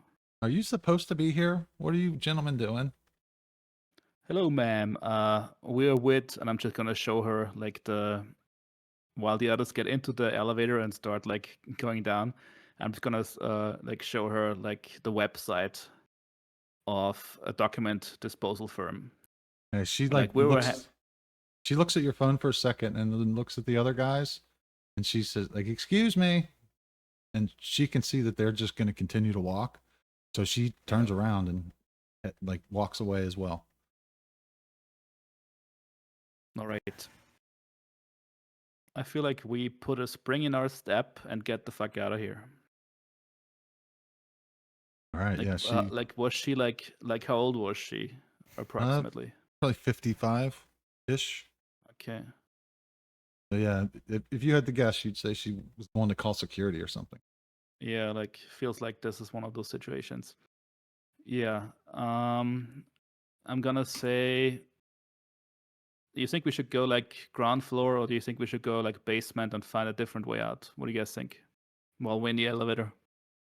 Let's just get the fuck out of here, same way we came through. Well, if she calls security, there's gonna be security waiting for us at the exit point. Then there's gonna Like, be this is it. security, and we'll deal with it. Speed of security. Let's get the fuck out of here.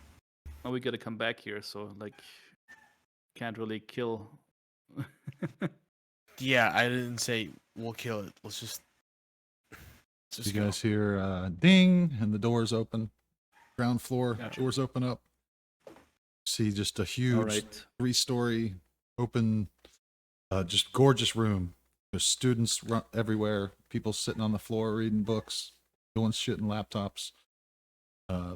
Nobody really seems to notice you when the elevator dinged, door opens. There's people sitting right across from the elevator, but they're not paying any attention. All right, Yeah, let's so go. we just move. We move. All right, yeah, you guys head out, and pretty long walk. Siegel is very uncomfortable, like making this decision, because he's like, we got no papers. Black is he's nonplussed by it. Yeah, it's in the To character. be totally. honest, it also looks like this is not the first time Yannick has done something like this, because he just seems cool as a cucumber. It's just like, yeah, we're just going out. Yeah. Black gives Yannick a nod. Nice. All right, yeah, you guys head out. And your cars are kind of dispersed. You Hey, put the put what we got in the back of my truck. I feel like we should put the gear, like all the stuff, just in the closest car, whichever it is. Yeah, mine. all right, yeah, Okay. that's Black's truck Black's truck gets all the stuff, and we illegally split up to our parked cars. across the street. Are we going back to HQ? Do we know where HQ is? Like the other two of us that haven't been? Yeah, Fuck you have no. the address. I'm kidding. Yeah, Okay, you we get the do. address. You don't know the specific ins and outs, but you know where it is. Black looks at you and alright. goes, I'll meet you at the site. We'll take different routes. Gotcha. And the Siegel just gets to his Subaru and merges into traffic as soon as possible, trying to look around to see if like security is following him or not. Right, what's your 20 alertness? Yeah. Everything seems fine. Seems like you got away with it scot-free. Nobody was making a fuss or Alrighty. anything. I mean, when you guys walked out, nobody was really paying attention. Janik, like, what are you dressed like, Janik? I feel like you might look like the kind of guy who would have garbage bags in his hand. hey, all the stereotyping, but yes, he looks like a normal I even called the clothes that I'm wearing like blue collar like clothing. So yes, he just looks like a working man with a, like, as I said, a cap and the backpack. Like the most weird thing on his getup with him and the 2 garbage bags would be the backpack. So yeah. Already. All right, sweet. Yeah, you guys head to your car. Black, what do? Did you go straight to the HQ or? How much stuff did we like? How many boxes and trash bags did we get? You got 2 boxes and a bag and a half of books, and some random bits and bobs that Siegel probably has in his pockets, like that note and the business card. So you probably threw. I guess you all put it together. So you have the 2 bags of books and the 2 boxes, like those large, the boxes like the cops keep like deep storage files in. Yeah. You can buy them at the store. They come flat. You like pop them together in like an Office Max or something like that. I'm gonna play nice for now. Yeah. Well, I'm just gonna take an alternate route and go back to HQ scot free. All right. Janik, what do you do? Did you go straight back? Straight to the office, I mean, or HQ? Nah, let's just like take a bit of a different route just to make sure that we're not being followed, because it is the first time we're out doing somewhat illegal stuff, which is not illegal, but still. So just making sure, doing the whole taking 3 rights in a row and see if a car follows you, and doing under an overpass to make sure that something. All right, looks pretty good. Don't forget to check the box next to stealth. Anything you fail, you check the box next to. I think I reminded you for the stealth one. All right. Yeah, I have both in stealth and search because I failed both of them. All right, awesome. Siegel. I actually don't think I have succeeded a roll today, to be honest. Oh. Yeah, you can get Good pretty time to far be without learning. it. You level up pretty quick as well. Like every yeah, box you it's- check at the end of the session, you'll roll a die all the 4 and add it things- to those. So they're guaranteed all to be the at least things I'm 1%. all the things I'm actually good at, you've just been like, yeah, it worked. So I haven't rolled those. I already rolled what I was bad at. Yeah.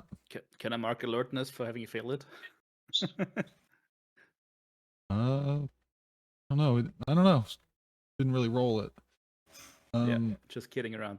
All right. worries. Yeah, I'm probably just like driving in a direction for a little bit and then just like parking at some like open spot and like collecting myself before I move on to the Purple Project HQ. I think Black's Siegel also probably mentioned- already there by the time you guys arrive. Yeah, like I'm gonna be like at least like 20 minutes behind the other 2 guys. Siegel's gonna park somewhere and like make a call to the PGCP and like just check in. I mean, he is like usually has free reign because like he's on a case by case basis. He's like a police detective in a sense. So he just comes and goes as his Pennsylvania Gaming Control Board investigations come along. So there's nobody like that he has to check in with on a day-to-day basis because he's so far up the totem pole. But he still like calls in and makes sure like that people know that he's like calls in some kind of update that is completely unrelated, obviously, to Delta Green.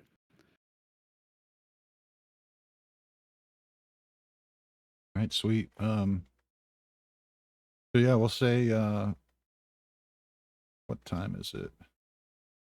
It's around 11 o'clock, and Janik pulls up to the HQ. He sees the nondescript black Raptor that looks like what Black was driving. He pulls up right next to it, parks next to it, and takes him a minute, but he figures out, same thing. He hears the noise around front and heads around front, and you can hear like an air ratchet as Rob is over, kind of, cranking a wrench on the old Huey. And you look in, you can see Agent Black standing there. There's like a kind of a conferencey table. A bunch of boxes and trash bags on the table. Yeah, trash. All He we just brought all the crap in. And next to him, you Just- see a tall dude, black hair, black mustache. Looks like the Marlboro Man and Tom Selleck. And he's standing next to Black as you walk in. What do you do there? Did my character have the feeling that we were in a rush when essentially to get back to base? Probably not. In that case, can I have stopped to grab something to eat? Sure. Because in that case, I would 100% just walk in with like I don't know what you call it in English, but it's like it's the round bread with the filling inside. Normally, it's like kebab inside. Bagel? It's- Kebab Donut? inside. Yeah, It's Like like a a, cream- a durum, donut? kind of wrap, Yeah. like a wrap, it's flat yeah, bread it's, wrap. Yeah. Oh, it's flatbread wrap? exact. Like a yeah. gyro? Has it got lamb meat on it? Yeah, like a gyro. I think something like that. It's essentially just the silver thing. it's a meat pocket. Meat. Yeah. It's a meat pocket. Meat pocket. It's just Okay. very obviously that he's walking in with food, is what I'm Yes. saying. So it sounds like a Wendy's double down. Yeah. You stole my bit. I was gonna come in with Wendy's. Yeah. Comes in with a double down and a frosty. You guys make me want to get Wendy's now. There's one like 2 blocks away from me. Y'all Well, are we- bad. We we don't even don't have use- those here. Yeah, I Yeah, don't think we don't have. have it. So. We don't have a lot of meat pie sales in America that I know of. I don't even know No, what there that- is. like- Unfortunately, just not anywhere near you. Apparently. like a chicken pot pie. We have chicken pot pies. Well, think less pie and more like pocket, like a open bread or like a bread wrap stuff. It's Yeah. very Okay. popular in lots. Think of... about a hot pocket, but not. There you go. Not hot. Your house is close. You stopped at the house and microwaved up a couple of ham and cheese hot pockets, Yeah. and walk in eating one, still in the little paper wrapper with the silver on it. Oh wait, I think we got a picture here. Yeah, I just found it on LinkedIn. It's essentially that. It's Oh, okay. I got you. Yeah, so that's just like a good sandwich, like a wrap, like a flatbread wrap. Yeah, Okay, I it's- see what you're saying. It's, Yeah, that's it's very popular in Nordics and Germany and stuff. We have that. That would just be a wrap. Yeah. You lost me. I thought you were Exactly. talking about It's like cream also- filling. It sounded like a donut at first. it's also very popular at this time because in Avengers, whatever thingy, they ate kebab at the end of the movie. Shawarma. Yeah, exactly. Yeah, like imagine That's the- shawarma, but like inside, like an open bread pocket. Yeah. That's yeah, a kebab. I know what you're talking about. Yeah. I thought a And kebab so was on a essentially, stick. walks in with one of those in hand, like- still eating, and some sort of drink in the other hand, just totally casual. Like he just came for office, whatever hours. Like I'm here. Did you bring enough for the rest of the class? I put down my drink, takes forth the backpack, and takes 2 up. And really thinks to myself, I hope the last dude don't want one as well, because I only got 3. Because I didn't know there was gonna be an extra dude in the hangar.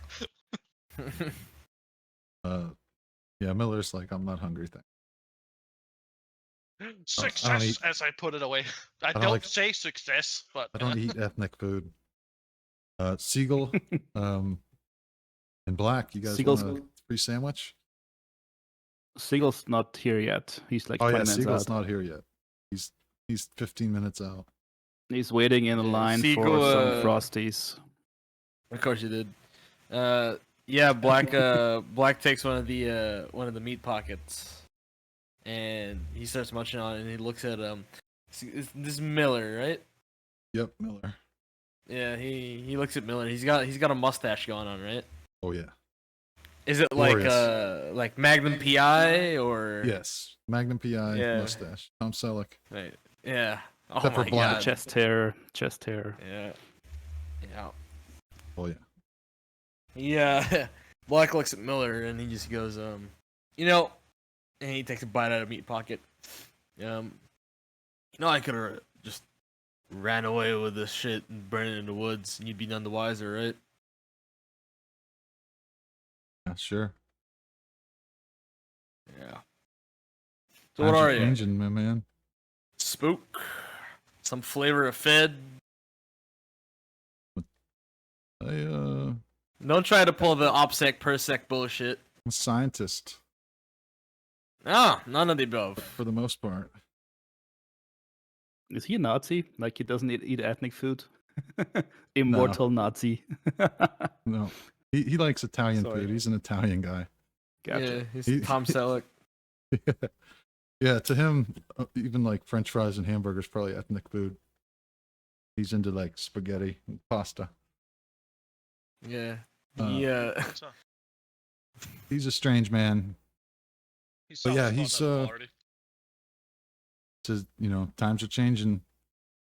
Like, you want to burn that stuff? We can't stop you, but you know, you probably won't live too long after that. Oh, is that a threat, Agent Miller? Something like that. It's just a Yeah. statement of facts, really. I mean, I hear you're pretty good. You Right. might be able to last a while. Right, right. You don't seem like the type who likes running and hiding. Yeah. Well, What about you? What's your deal? we both look at Agent Siegel as he's munching down. Siegel's still not there. No, sorry, Yannick. He's just eating as in it's just looking as in he has no idea what any of you are talking about. Like, um,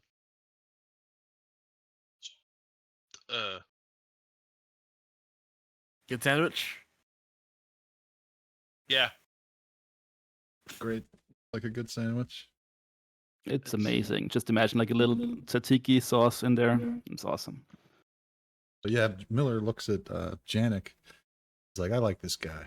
What's your deal, Janik? You seem like my kind of guy. Oh shit! Didn't know you swung that way, Miller. Good for you. Got a wise guy. We got a wise guy, yeah. Yeah, someone's got to be. I feel like Siegel's gonna pull up just to get the conversation rolling. And he's carrying a little small trash bag of the 5 or 6 books he picked up at the house with him. And of course his briefcase. And he brought like 3 Frosties or slushies or whatever they call it from Wendy's. Oh yeah, Frosties. The traditional ones? No idea. We don't have Wendy's here, so Shock. whatever is the best version. Fun fact, if you take vanilla ice cream or chocolate ice cream and put like a bunch of Cool Whip in it, I'd imagine you guys have Cool Whip whipping cream, like the sweet stuff you put on pie. Gotcha. That's the recipe for a Frosty. Sounds like a heart Very sugary. Attack. Yeah. machine. Sugar on top of sugar. Yeah. But yeah, so yeah, Miller's like, come in, Siegel. Glad you could finally make it. And he'll take a Frosty. If you offer one. Yeah. He just hands like Siegel hands those out because he's already had his. All right, thank you, sir. You got a spoon? I think got a there should spoon? be in the open top thingy, whatever. Man, Like I in don't the know. carriage container. I don't know if I want it if it's a fingered up. Somebody already opened it and put the spoon in. That's a little. No, I don't know. Like if I remember correctly, if you buy like a Frosty, there's like a cup, plastic cup, and there's like a plastic thing on top of it, but the plastic thing has a hole on top, right? Oh, I think you're Yeah. thinking McDonald's. Yeah, it's Yeah, I don't know what it McDonald's, looks Like like. where I'm the gonna have to spoon- Google it. Give me a second. Yeah, they have a mixer, like the mixing and the spoon is the same thing, and it just Okay. yeah. you Yeah, know the it's Wendy's chocolate. just gives you just a straight spoon. Yeah, you'll get a spoon, Okay. like a brown spoon and a little piece of plastic Yeah. with a I picture just of like brought Wendy whatever on the it. standard order. I brought like a couple of chocolates and a couple of vanillas, Yeah, he'll take it. and I had a chocolate, so it's like 1 chocolate, 2 vanillas left. No spoon, that's a disaster. That's all right. He'll take the lid off and just start like, like Like you an know, animal. slosh it. You gotta like I give it. feel like real thick, so Siegel you is gotta- like gotta Siegel is slosh it. local enough to like have brought spoons, right? Because I mean, obviously, I as the player don't know, but he Oh probably yeah, brought Siegel spoons. knows. All right, thank you, sir. Yeah. He takes the spoon. It's like a little plastic spoon in a little plastic bag, single Oh yeah, use. chow that down, Miller, like a goddamn caveman. Oh, I got an ice cream headache. can see he gets a little bit of he woofs it down a little too fast. So what did you guys All find? right. What's Oh, what's that's up? what we're about to find out. What's up with Drexler? I know him personally, so I'd like to get to the bottom of this. We just like walk him through the crime scene at the house. Phone and wallet left there. Agent Mulan is like on the scene, holding it down, indexing everything. Took a few books from there, and then went to the office. Took anything that was nailed down at the office that was case related, other than like textbooks and stuff. And now we're here basically. Oh, we also got spotted. Like somebody called security on us, and we just like walked out of there. But we might now be known entities at the Cathedral of Learning. Are you sure they called security? About 80% sure. Okay. So no blood at the house? Did we have blood at the house? I don't remember. I don't recall. I don't think so. No blood. Just Yeah. just the things. And we'll retcon a little bit, and I'll say that you found this note, because I believe you were the one who you investigated around and you saw the coffee cup and what, right? Maybe. I don't remember coffee cup. I believe that Just a note in the kitchen on the back, like meeting at 9 a.m. I'll drop in a note that you found as well. That was laying on the coffee table. It's like a notebook. It's mostly full of like spirals and stuff. There.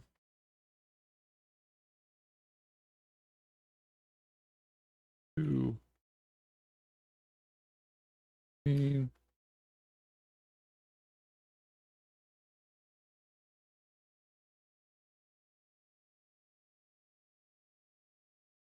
So it's coffee table.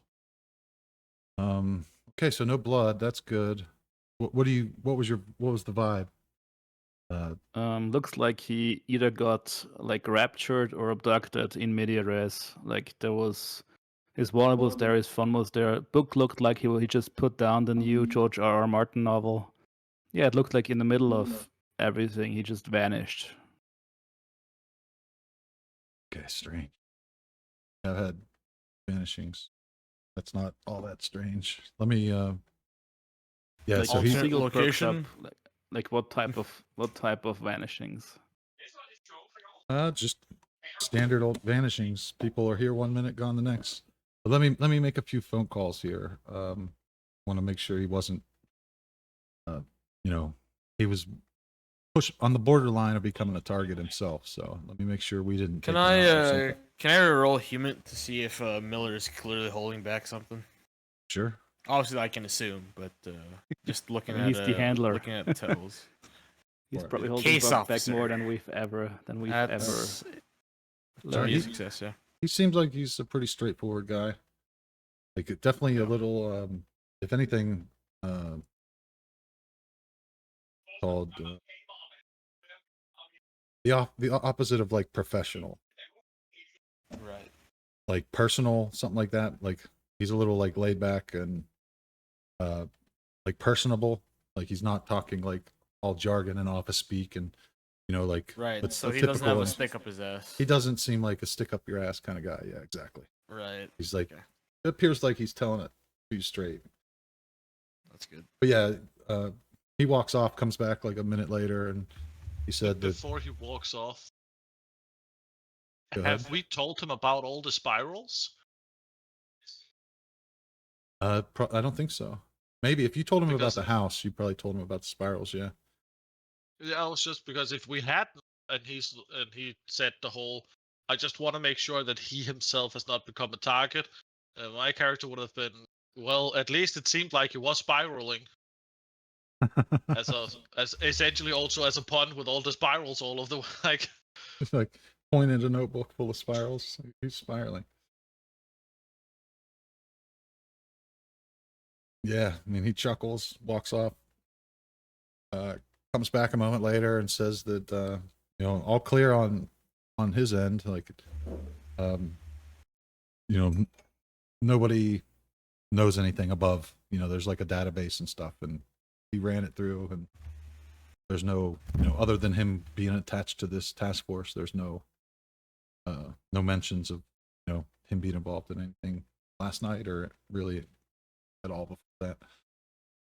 Well, shit. Oh, I mean, we don't have a body, so he might be out there, but guys, what's your experience actually? I mean, I know your experience because I'm the one who approved your, your sheets. Like everybody came across me, but why don't you tell us all a little bit? Like, I don't know it. What's your experience with the unnatural and this sort of thing? Like, to me, it's not that. What I'm saying basically is, to me, it's not that uncommon. I've signed off on a lot of paperwork that was, made people disappear. So, Yeah, I feel like Siegel's obviously the most inexperienced person here. Like, he just had like one encounter back in Vegas where like an older lady was sucked into a slot machine and just vanished via the slot machine. And I think he might have like assisted with a couple of like low priority jobs here in Pittsburgh after he was reapproached 5 years later, because he moved to Pittsburgh back after that event happened. And he's just like eager to figure out what happened to that lady that vanished back in 2013 in Vegas. So he's not very aware. Like, to him, like, there's like maybe one kind of alien or maybe one kind of monster out there. He doesn't really compute that there's like so many different variations on so many different threats that are possible out there.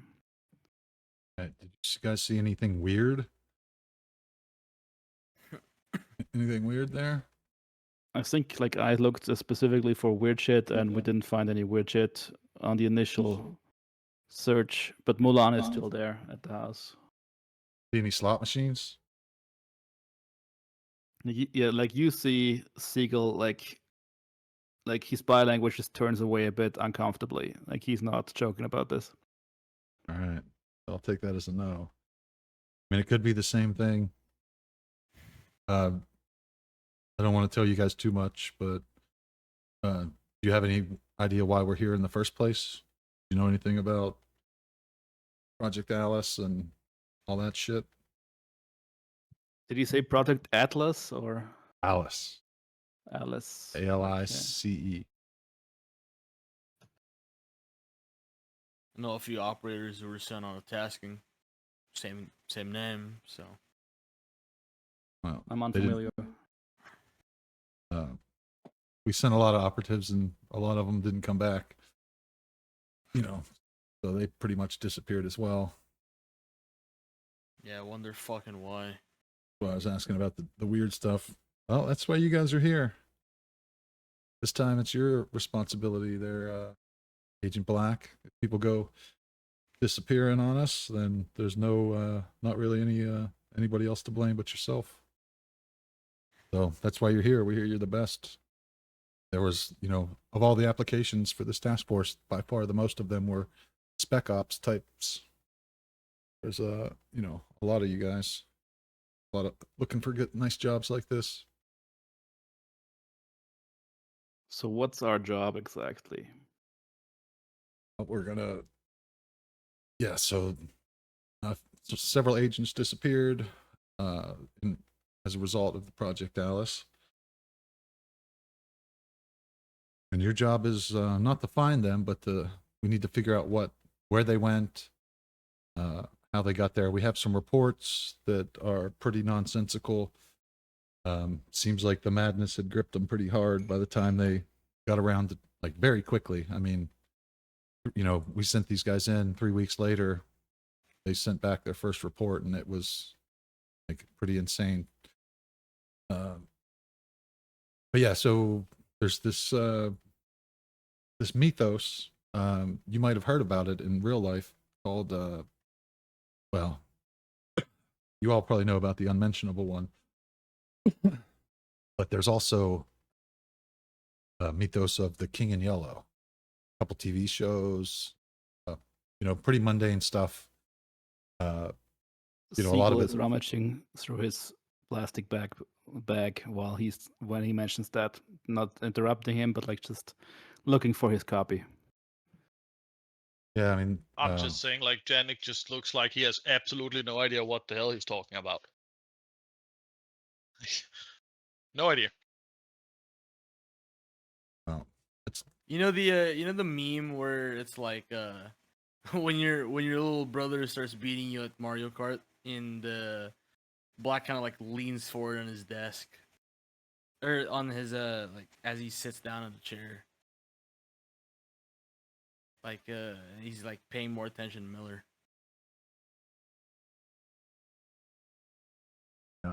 well, there we're talking about like other dimensions and weird things like that. So that's kind of what I was beating around the bush earlier, Black.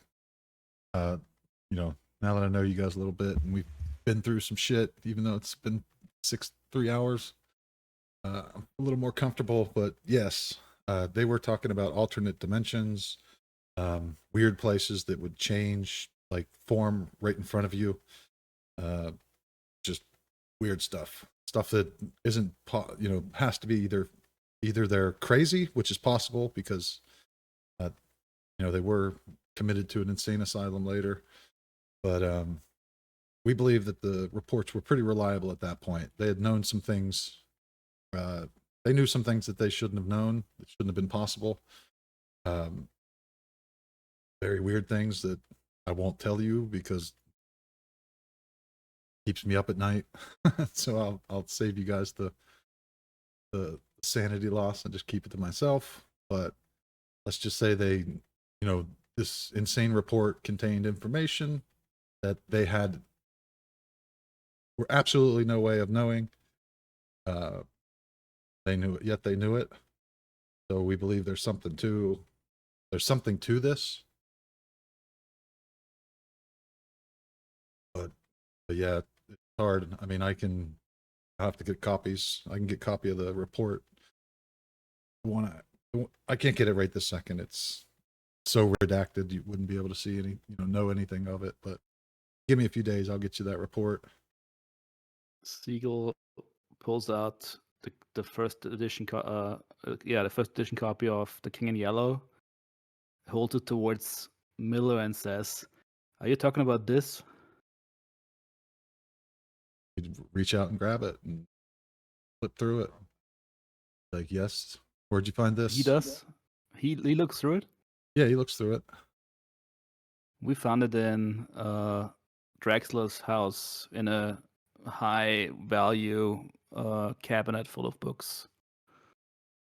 Yeah, he was a collector. Says it's a first edition, but it's definitely not. It might be the first edition.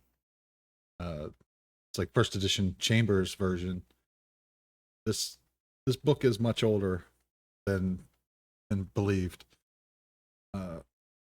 We have copies of this book that seem to be millions of years old.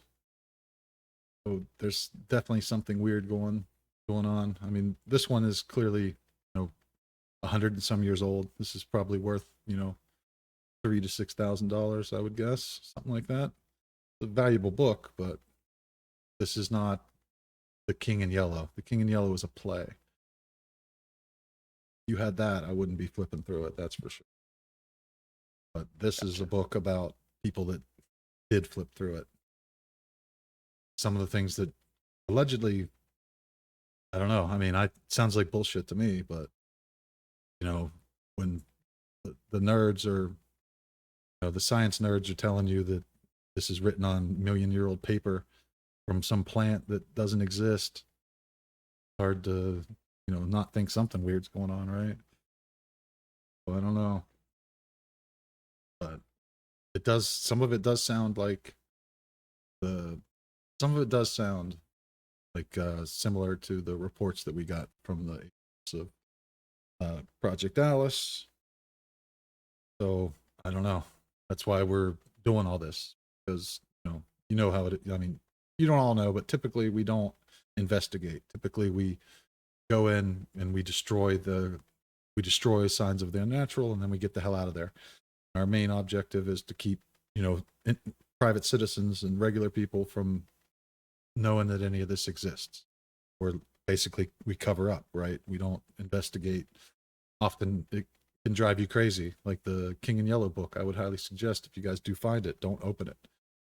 Don't look at it. Give it to one of the weirdos, or not the weirdos. We have some friendlies that are going to be, they're here to interface with that sort of thing. You guys are, let's just say they're kind of expendable. You guys are more long term. You want to avoid the craziness if you can. But they'll take care of that kind of thing, and then you just talk to them. They'll tell you what you need to know, and you guys focus on just finding it.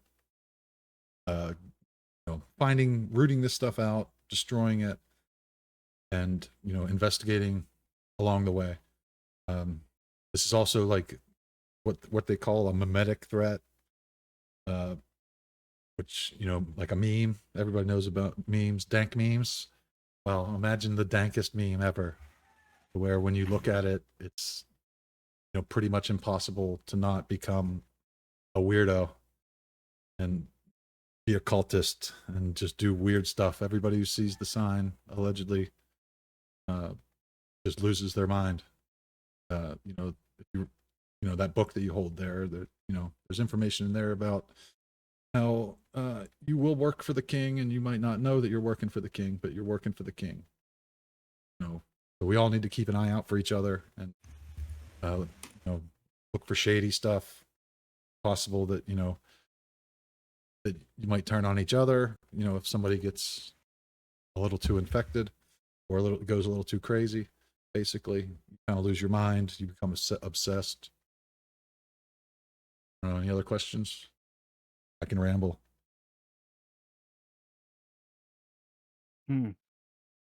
Like this is gonna be rough because we don't have any like waypoints, any goals. Yeah, Agent's gonna assign us to various investigations, and we look after each of the missing agents, or do we have any more information on the whole thread? That's where Drexler was supposed to come in. He was our guy. He's that's one of the reasons we chose Pittsburgh for this operation, because he has ends with the art community, and the stuff spreads through like art, painters, plays, typically like really weird modern art type stuff. We got like the guy in Pittsburgh here, guy who drew all the soup cans, you know what I mean? Like that kind of like modern art, weird scene where there's people dressed up like it's the freaking Hunger Games, and then they're from District 1 or whatever. Oh, that's probably the stop thingy you found. Gestures to Ziegler. Yeah. Yeah. I mean, if I had to guess, I'd say you'll find some leads and all that crap. But from what Agent Lee said, is it's going to take days to go through all that stuff. But I personally know Drexler, and there's bound to be information that will lead us to where we need to go.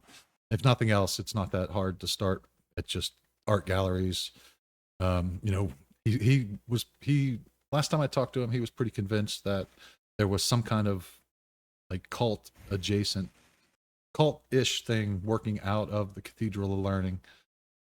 But he refused to give me too much details because he was not sure. He wasn't sure about it, but he was pretty convinced that there was something linked. Like he had been asking questions about this for months.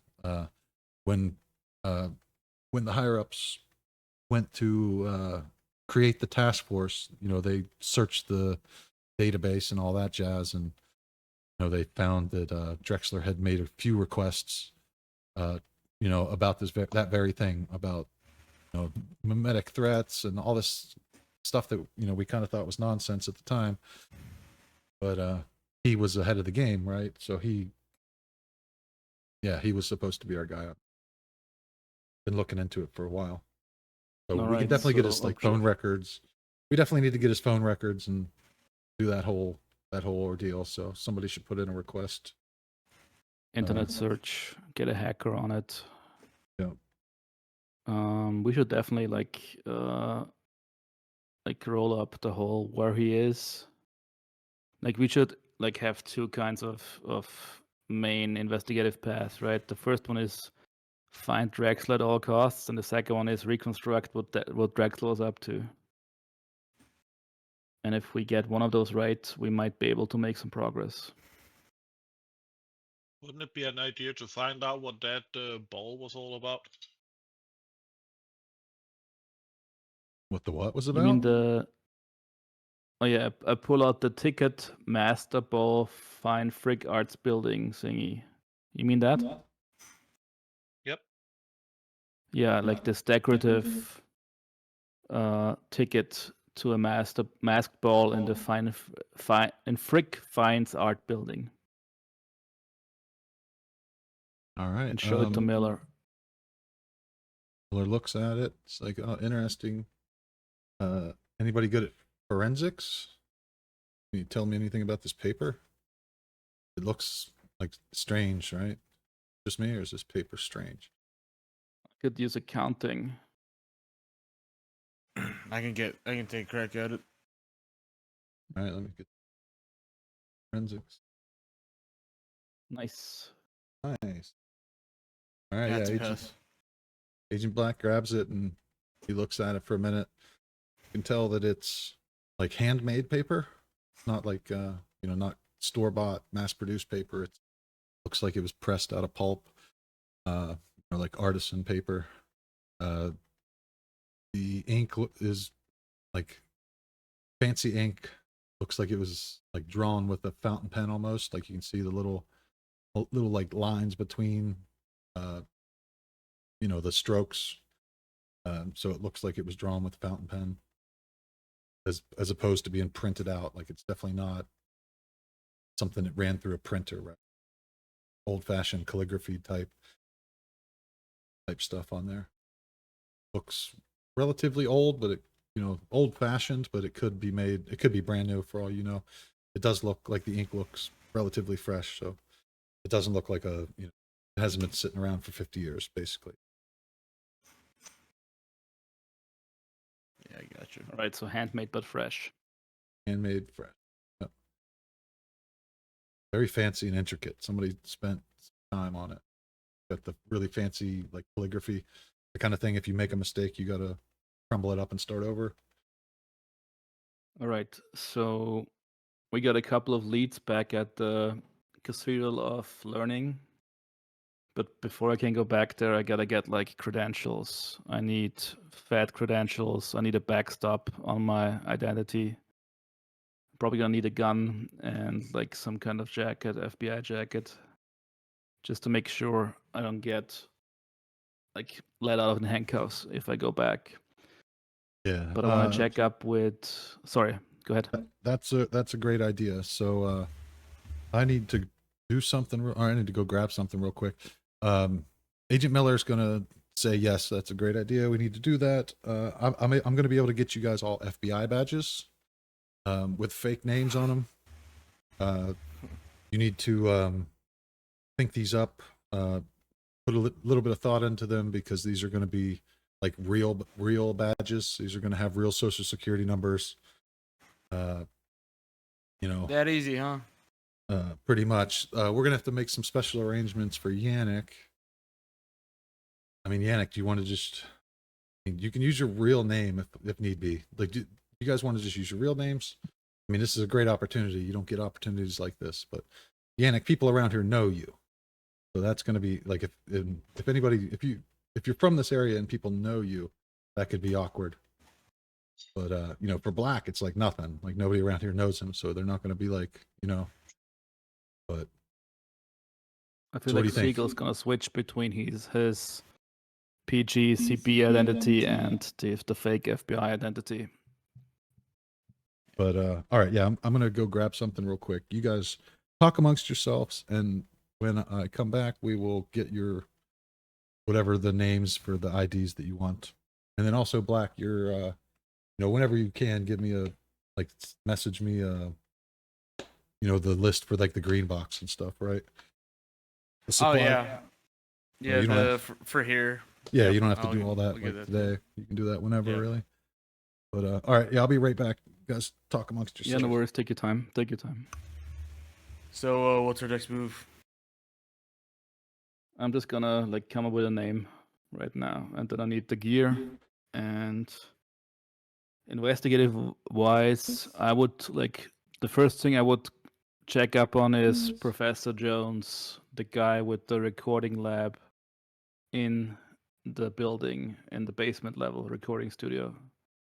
There was a Right. business card on Drexler's desk.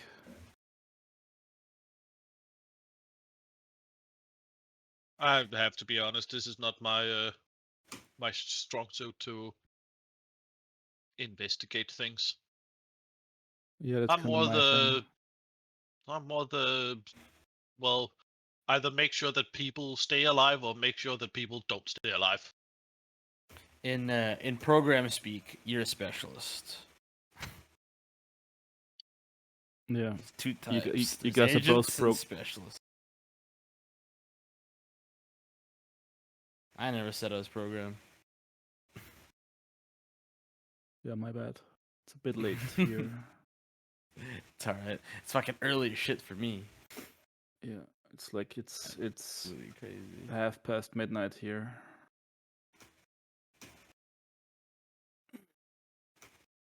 Just trying to come up with a quick name. Yeah, be right back. Good names.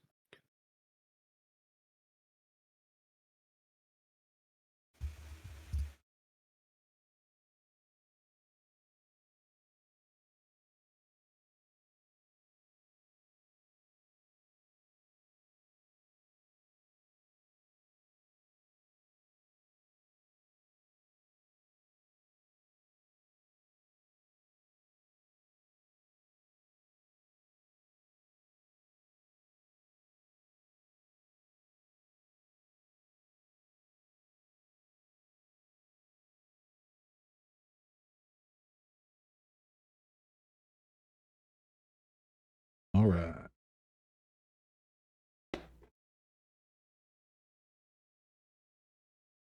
How's it going? Did you guys come up with what you want to do? Yeah. We had a withering or whatever it's called conversation, and then one person was like, "Be right back." Yep.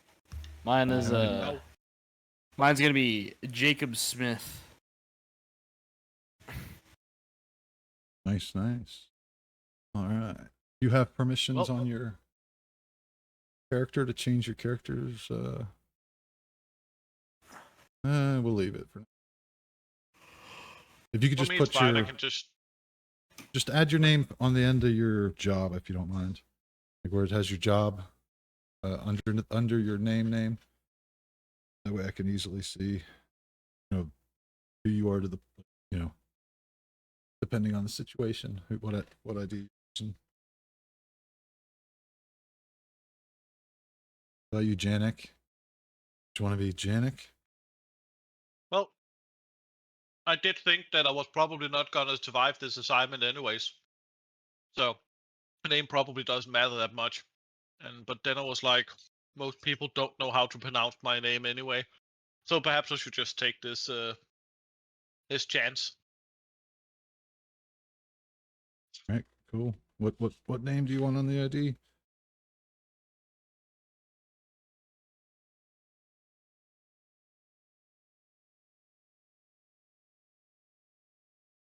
Janik,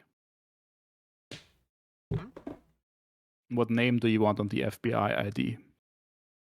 Yeah, I was sitting thinking about it. Okay. I'm gonna go with Dominic Shaw with a C SHAW. You all put your names in chat so I can remember to write it down. Work that out. Then looks around at the other people. What do you guys think I should be called?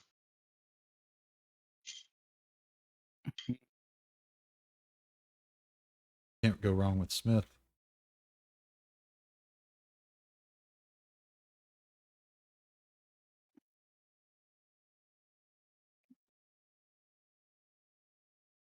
isn't Smith a surname and not a first name? Yeah, it's a surname. I mean, you get a full identity, so You need a full new identity for the FBI. Got to be first and Yeah, no, last. but I be was like- mostly thinking of like a surname that would make sense. Like Locke or Pierce or Cross or Mercer, maybe Harlow, Ward, Riker. You can have some time to think about it. No, I Uh, actually like Mm. what the cross thing you said. That was a so Cross Smith. Oh, you meant that's a first name? Okay, gotcha. Yeah, Yeah, if that Actually works for you, could, like- sure. why Weird- not? weird first Isn't name. that a first name? I've never heard of anybody named Cross. And Oh. Crisscross, maybe will make you want to jump. You could be Kate Smith. Yeah, Okay. we're just gonna be the Soldier. we're just gonna be the Smiths. Oh, no relation. All right, you can think Yeah. about it for a minute. So, yeah, as you guys are doing that, everybody's back, right? Yeah. Us three, yeah. All right, how much time do we have? Let's see. Started at I 3, think I so can we're- go another 30 minutes probably. Yeah, I'm about the same. All right. And I don't know, 5 hours maybe max. Yeah. All right. No, we'll keep going 10 hours until we finish this damn fucking thing. All right. Well, 30 No one minutes goes to bed. then. Yeah, I'd say so. You guys, go through everything. You at some point, Miller like gives you the rundown. He gives you the tour, shows you the mobile skiff that the shipping container I said was in the back corner of the room. That's actually here. Let me bring up the map. Yeah. What's the skiff function in this context? So skiff is secure facility information, something like Yeah, that, but, like, basically. What do we use it for? Like, when do we use it? If we, I mean, if we mostly- had this conversation not in the skiff. Yeah, I mean, we don't need to have every conversation in the skiff, but mostly Gotcha. like skiff's going to be for briefing, like when when Miller talks to the higher ups, and in the future if things get like shady or whatever. But it's mostly just a secure room you can talk, and it's for recordings. Like Miller hasn't said anything that he would care if you recorded on your cell phone. But Gotcha. when it gets to like nitty gritty details, like for anything like official, because he's removed from the government. But if you talk to Miller's boss at some point, he wouldn't be having a conversation out here. That's for sure. He wouldn't want his voice recorded. Period. Then Gotcha. you could do voice recognition. You can do all kinds of crap. Like he's the kind of guy who's never had his voice recorded. And the skiff is down here where we parked, or through the tunnel in the office building. I think if I'm still streaming, it's like in this corner here. Gotcha. You got bathrooms over here. It's like a boys' room, girls' room, and like a storage closet with like mop bucket and shit, like the mop shit to mop out Yep. the place. And then there's a double door right here that goes into this area, which is where the front corporation's kind of doing their thing. Like if you went in there, that you would see somewhere. We'll worry about the names when you actually talk to them, but the people that run the place, and like because this is open to the public where people can come and get like flight training and stuff. If you ask Miller about this, he would tell you all this as well. Miller will tell you. Yeah. If somebody comes in, she's just going to say, "We're booked. We're busy." Right? Like, sorry, we got we have all the students that we can handle at the moment. If you give me your name and Yeah. address, or your name, I can call you whenever we have. You know what I mean? They just play it off like we're booked. But we're definitely a real business. Come back in a year from now, like maybe. We're definitely a real business, but we're all booked up. That's the exact same thing as all the mattress kings or whatever they're called. They're all over the place and never sells a mattress. Yeah, but it's money laundering. But yeah, and then, All right. but yeah, you spend the day, organizing and whatnot. Black's got his security report to do. I would imagine maybe Janik goes with him because he's more of like he's not Janik Miller they called you off in the tunnel, Black. So Miller tells you to finish up, and he sends Janik with you to go check out the medical facilities over at the warehouse. Go through the tunnel, check it out. Because you might have to like fight down there at some point or something. Who knows? We'd like to be prepared for everything around here, right? And we got such a talented spec ops guy. Why not be ashamed not to use him, right?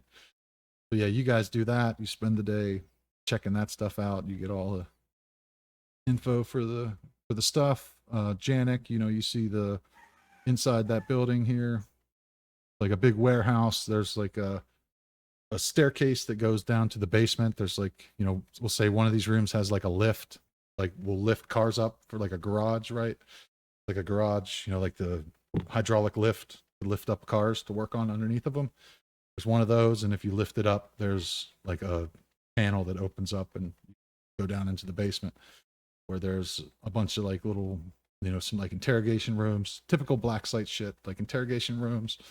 And then like on one side of the hallway, it's kind of like interrogation shit, maybe a couple bunk bed, like rooms with bunk beds in case there's operatives in town need somewhere to sleep, or in case they're like collecting a bunch of Cubans to overthrow Fidel Castro or something. But then after a while they lead you down to the medical room where you see that there's like a sweet medical room. It's got everything you could want for like first aid, like emergency room type like room. It's got like one main operating station, and then two other like beds for if there was like a mass casualty event or whatever. But mostly focused on one, being able to provide good care to one person, and secondary care to two or three. And there's probably like some of those like like the one, like the beds they put in ambulances that kind of pop down. So in another room there's a few more beds if they needed to pop out. They could probably have 7 beds if they needed it. Yeah. You guys check that shit. Black actually does something like as we're checking all of this out, because Black has 2 things to do before we do anything else as a group. Probably next session. He's gonna need to write that report, but he's also gonna need to do something else. So he goes to his car, and he heads into into town. Yeah, if you want to wrap up with whatever else everyone wants to do, we can get to that later. But he heads out.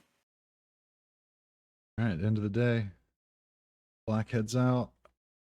Elo, you've seen the hospital shit. You went back over to the went back through the tunnel to the hangar, and you see that Siegel cleaned off a desk and dusted off a desk, set up a little chair, created a little office space there, started like looking through stuff. The day's done. Miller's like walking out. It's like, good night, y'all. And he hits the button, and the huge hangar doors close. He says, sure you lock up when you leave. There's still other employees here. There's other people here. There'll be people here 24 hours a day. Due to the tunnel, like they can, you can park on the other side and come over. So there's a crew over there that, comes over here, keeps an eye on the place at night. Whatnot. So you don't have to really worry about lock. Yeah. What do you guys do? Workday's done. Let's just make sure that like Miller gets my requisition order for, FBI windbreaker. I need some optics for my. I need a handgun, standard issue FBI model, whatever. I need a holster. I need optics and laser pointer on the gun. And if possible, down the line, I'm gonna need optics for my shotgun. Maybe Nice. some, over the body 5-point armor vest or something with FBI lettering on it if needed, stuff like that. I got you. Yeah, earlier in the day, he would have handed you like requisition forms, one for each of you for, stuff. Like keep it reasonable, but what you need, you need. So you're welcome to fill out that. Probably just DM it to me. Yep. You can fill. You can I think will. of. I will also fill one of those out, but I'm not gonna keep it reasonable. Right. Well, I mean, you need a like government issue pistol probably, because if shit pops off, like, and you're under the FBI badge, right? It needs to look legit. So you'll need a duty pistol probably for the FBI. Are we the database with the new identity, the FBI identity? What do you mean? Like, if there's a shooting and there's like internal affairs comes around and asks about who was the shooter, is our identity strong enough to hold up as an FBI agent to go Oh, through the yeah. interview? You are official agents, like probably deputized, like because you're not actual law enforcement. Like if you're already in the government, like I think Black said he's like CIA, right? So he would just be what's it called? Detailed. Special advisor. Yeah, he'd be detailed from the CIA to the FBI for a counterterrorism task force. Like nobody can ask questions. If the cops ask questions, like nobody can. It has to be like the director of the FBI would be probably the lowest person that you could talk to, and they could actually tell you Okay. about you guys. So we can shoot people with our guns and essentially get away with it. Pretty Maybe if much. there's a Yeah. shooting. Yeah, I just murdered an entire building. I mean, it would have to be something that a law enforcement officer could do. There could be slight cover up and whatnot, but Yeah. if you like shot somebody in the streets, like it's going to have to all play Yeah, out. I mean, like like reasonable self-defense Yeah. stuff and stuff. yeah, I mean, it would So play out otherwise- like it really does, right? Like you'd probably be like on like leave with pay. Yeah. There'd be like a whole thing while they do the court. What I'm hearing is mafia style executions. Like, I think what you're hearing is that I need like a same model handgun that I can switch out against the FBI issued one. Yeah. People are going to ask a lot of questions if you shoot somebody and they don't seem to be attached to terrorism at all. If it's just like some random like white guy, never doesn't speak Arabic or something, it's a little weird. Well, we Just could make just set him sure up to as a racist. always- We'll say he's like a neo-Nazi or something. That's not a problem. We actually do have a good cover. We call a lot of Just make sure to go Americans out and buy a terrorists these days. pistol with the number on it filed out, so that if we ever have to shoot somebody, we just throw that first, and then we go, see, he's armed, and then we shoot him. Yeah, I mean, you can put that on the request form if you need like clean guns. Like we can get you guns that have no serial number on it. Yeah, I feel like I might need like a clean gun that looks like an FBI gun model. Like they have a standardized model that everybody uses in the FBI. Oh yeah, drop gun. Like Glock 17 probably. 19. I should, yeah, like I should probably have like Nine, that 19 gun Gen holstered. 4s. Deal. Yeah, that's a good idea. Does everybody want one of those? A clean. Might be good. I mean, Black was gonna requisition a fuck ton of shit as he was ordered to. Yeah. Yeah, you need to for get the test, special so, stuff. yeah. Everybody can get their personal stuff, and then you're ready for like war, and then probably plan on like deputizing. Like I would imagine to have like 5 extra kits, right? Like helmet, body armor, in case we need to bring in some. We'll basically fill out an armory. Yeah. Yeah, we That's need what an we need to armory do. for potentially 20 people. Yeah, he's got Oh. it. Yeah, Put the- Black heads into town. All right, sweet. Do you Elo, do you want to head home for the night or? He would. I would probably go and train first, and then go out, because it has been a day full of nothing. All right, yeah. Yeah, that's a good idea. So have you do what kind of training do you want to do? Probably the what's it called? Like first, what's it called? Like running and so forth, and then basically end up with some shooting, and then going home and sleeping. Okay. Just because there's been absolutely nothing to shoot at today. Athletics. All right, yeah. So you head out for a jog. I heard you actually yeah, you want to jog or ride your bike? Don't you have a like a truck with a bike? Do like nature and whatnot. But I'm just gonna do a run. All right. Well, yeah, you head back home, and you're in the you are in. Let me check the map again. Have these in the same tab. My bad. Yeah, there's a lot of woods in this area. So yeah, right behind your house, as a matter of fact. So yeah, we go to Elo's house. 1 second, Elo or Janik. There we go. Janik's house. He's only like a mile and a half away from. He lives right by the base. Yeah, he lives right by the base. Oh, you had a different house. But funnily enough, like get a new Yeah. job, and you get a house just the nearby. odds, It all yeah. makes sense. Yeah. But yeah, he heads over Did you- here. Looks like we got some trails here. So yeah, Janet goes home, gets ready for a run, heads out. It's probably like 6 o'clock at night. It's winter, so it's dusk. It's starting to get dawn. Takes a nice run here. Why don't you give me an athletics roll?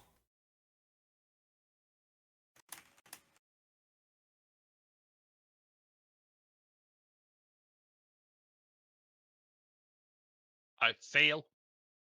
That's a good thing. Go ahead and check it. And then, after you get into the woods a ways,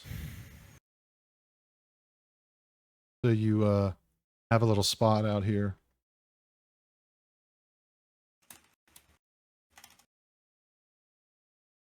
I don't know, actually. I probably should have thought this through a little more. It's sketchy, but yeah, okay. We'll let you shoot a couple beer bottles or something.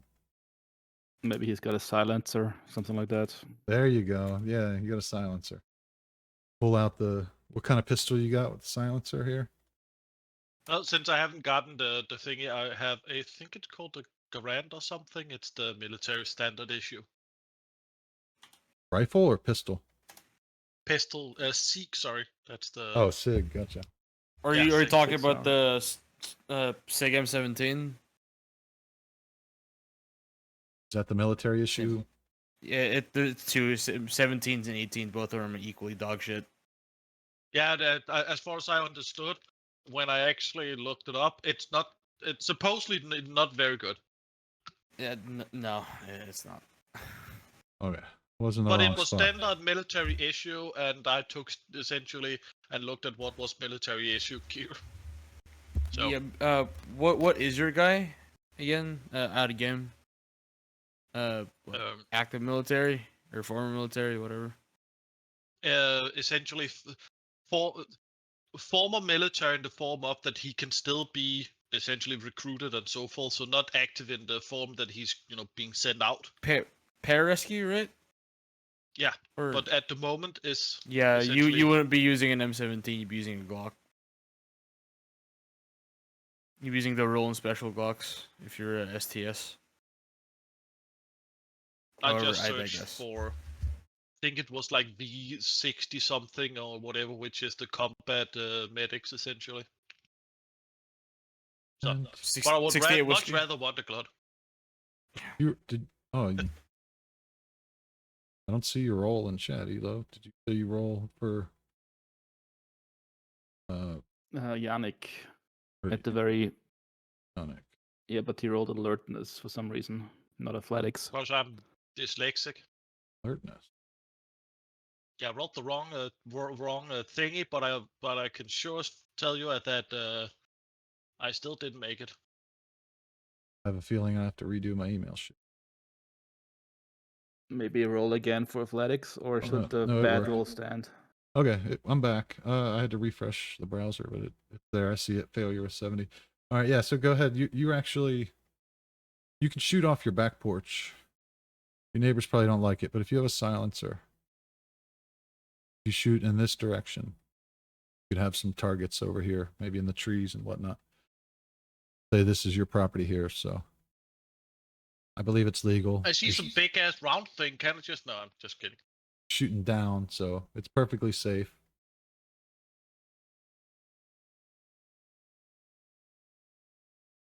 So go ahead and roll firearms.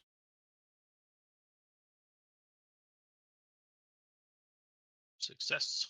All right. Well, you have good aim. You smoke the cans, so you don't mark that one, I don't think.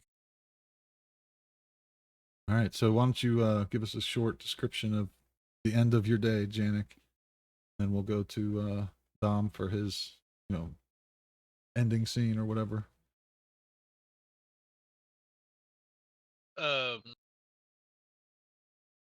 Comes home to a very happy / unhappy, friendly little four-legged creature that has been outside the most of the day, which / inside the what's it called?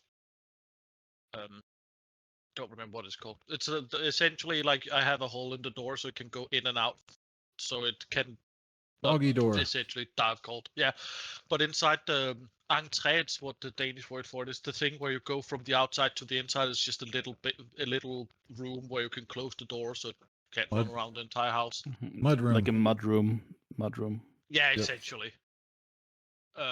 We have those. It's called a mud room. Or Okay, foyer. so yeah, so it It's has fancy. it exactly that was the foyer I was looking for. That was the word. But so and comes home to his best friend, happy to see that finally he's home, and then we have just a short amount of time together before we have to go to bed because we have to get up bright and early tomorrow. So just eating some food, my four-legged best friend, and Janik's house Janik has an older house, so you would have what's called a Pittsburgh shower. So down in the basement of your in your basement would be like a big open room, and there would just be a shower head and in the middle of the room.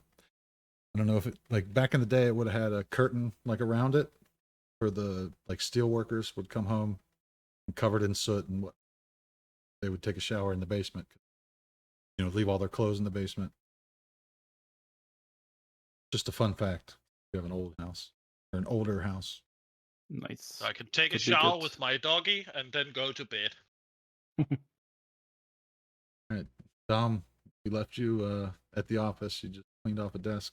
Heading out. Yeah, I feel like I put important books back in a plastic bag. I'm gonna carry them around with me for now until we have some secured storage in the office. Did I get it right that we can do 2 rolls to improve? Yeah, you can try Okay. 2 things of your choice. All right, so I'm gonna roll firearms just because he's never had like a firearms range at any point. He's just gonna like go through a tunnel and use the firearms range and just like pop off a bunch and see what he does. If he, if he's any good at it. There you go. Yeah, we'll say we have a range in the warehouse. Actually, good call. Yeah, Down in should the be over basement of the there. warehouse, Yeah. there's a range. And Siegel is a natural. Like he borrows a fire, like a gun or whatever, and he just hits almost everything that he wants to hit.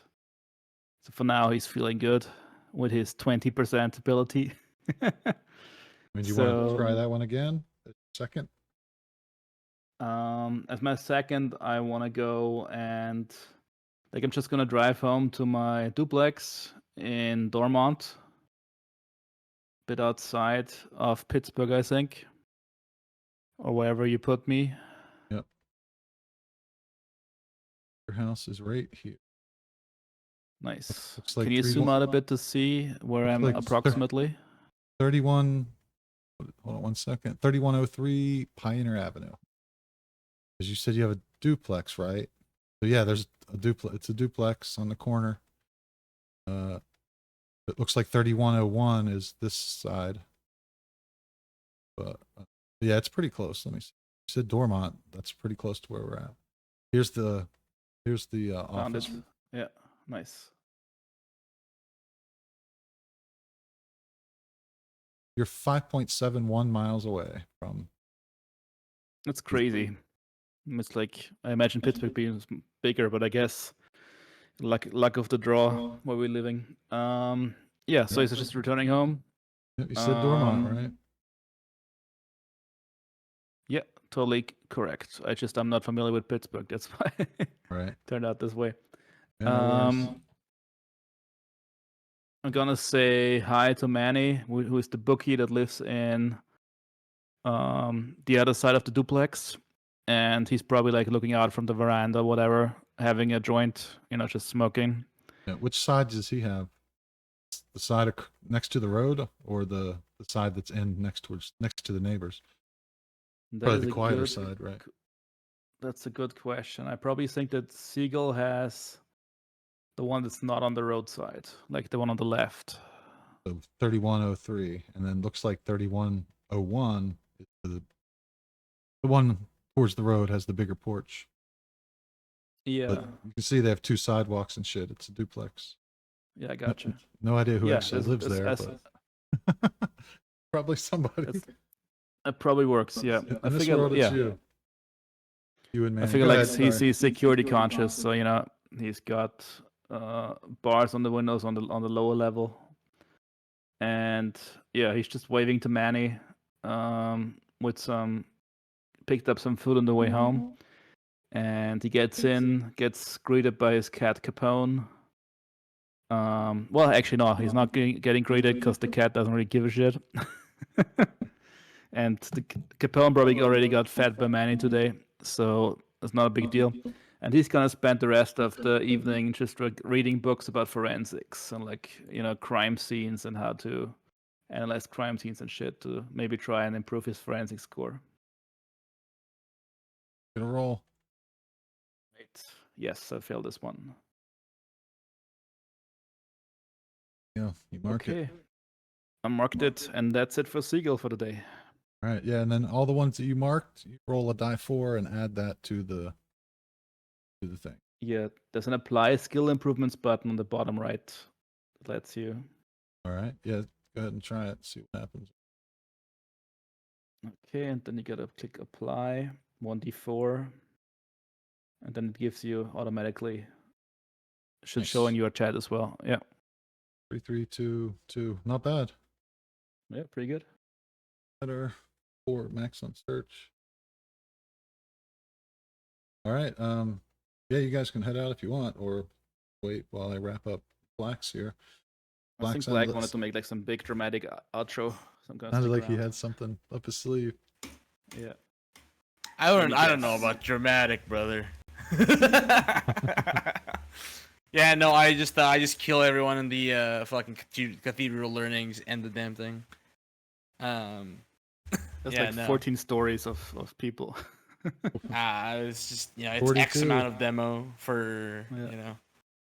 But 42 Yeah. stories. Justice in a terrorist attack in Pennsylvania. 535 feet tall. Yeah. Yeah, so Black what is the within Pennsylvania or like Pittsburgh rather, where is like the most popular or populated library, like in the center of Pittsburgh or wherever? Probably the Carnegie Library. Carnegie Library. Carnegie Library in Munhall. If you're looking for like a pretty sweet old one, it was donated by Andrew Carnegie, like I don't know when, 1800s I think. It has a swimming pool where a lot of Olympic gold medal swimmers did their swimming there back in like the 1800s. It's gorgeous. So yeah, Yeah. What time is it? right here. About 7 o'clock. Okay. So he goes in and he has he's written a note on it's effectively a sticky note, right? And on it says I'll just type it in chat here. PA Yellow Drama Program Audience Lost Script. and he tucks it in into his pocket. Kind of just puts in his wallet for the time being. Walks into the library. It's December. It's pretty cold. So he's wearing a jacket. As he's walking up, he's taking care to keep his head down. Not show his face to any cameras, and he walks into the library.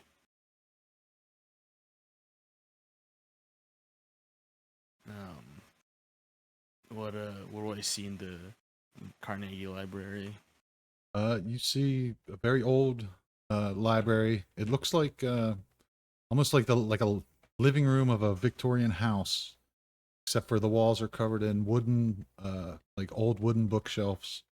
And there's not really, like a new library, there'd be like rows of books going down the center. Like they have that like on the upper floors, but in the downstairs nice part, like the original library part, it's just wall to wall books on wall to wall wooden shelves that are very old and very, very nice. Mahogany, something like that. It's all made out of like huge stones. When you see the walls, it's like probably 500-pound stones. It's bomb-proof, basically. You notice that's one of the things you would definitely notice is that this place is a fortress. Yeah. So he walks in the library and kind of just, this isn't his area. He's not local here, but he looks around for the nonfiction aisle. I don't know how long it's gonna take me, but it's quite a bit. Eventually, he kind of works his way into the nonfiction library towards the back end, and he's looking for something specific. That being any sort of book that is out of place. Whether it be upside down or miscategorized or just empty slot. Yeah, he looks somewhere. around a bit, and you notice like high up in the air, like at the top shelf, there's a book with a green binding, and it's like pulled out like 2 inches. Yeah. Is there a way I can reach that? Like, Yeah, I you just can reach up it. and grab it, or, Your guy's yeah. pretty tall, right? Yeah. It's like Yeah, you 6'2". You got it. Yeah, so he reaches up and he grabs it. Is there anything special with the book as he opens it? No, there's just a blank sheet of paper, like right in the middle of it, pretty much, kind of as a spacer. Or something like that maybe. You get the idea. Yeah. Maybe that's where you're supposed to leave your note. Yeah, he puts the note on there. He closes it, and as he's putting the book back, he turns it like upside down. And then he places it in there, and quick practice motion, he starts walking back out. And he heads on home. All right. Yeah, on your way home, you get the, he's Agent Black's feeling pretty good today. He's lived like a pretty rough and violent life, right? Got a lot of skeletons in his closet. What's his normal Pretty day? much. You feeling any Yeah. better? Potentially, like today, everybody was kind of It's- giving him respect, and it seemed like pretty normal, right? Like He's everyone- he's at a point now where, it's not that he doesn't care.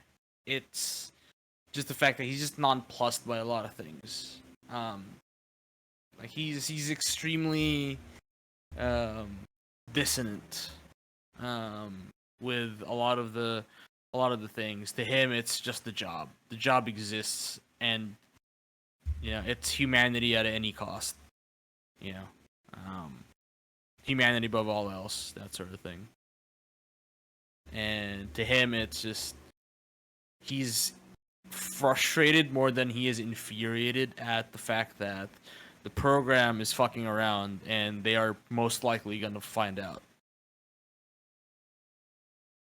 And, if anything goes to shit, he wanted that message to be sent out.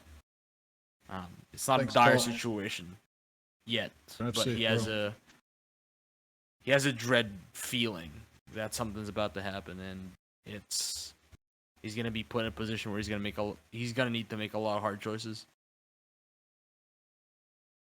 Yeah, you pull up, get home to the trailer. Look around. You didn't really have time to look around. You might have threw a bag or two. Probably those illegal guns. I'd imagine you emptied those out of your trunk and put them in there Yeah. earlier when you got your keys this morning.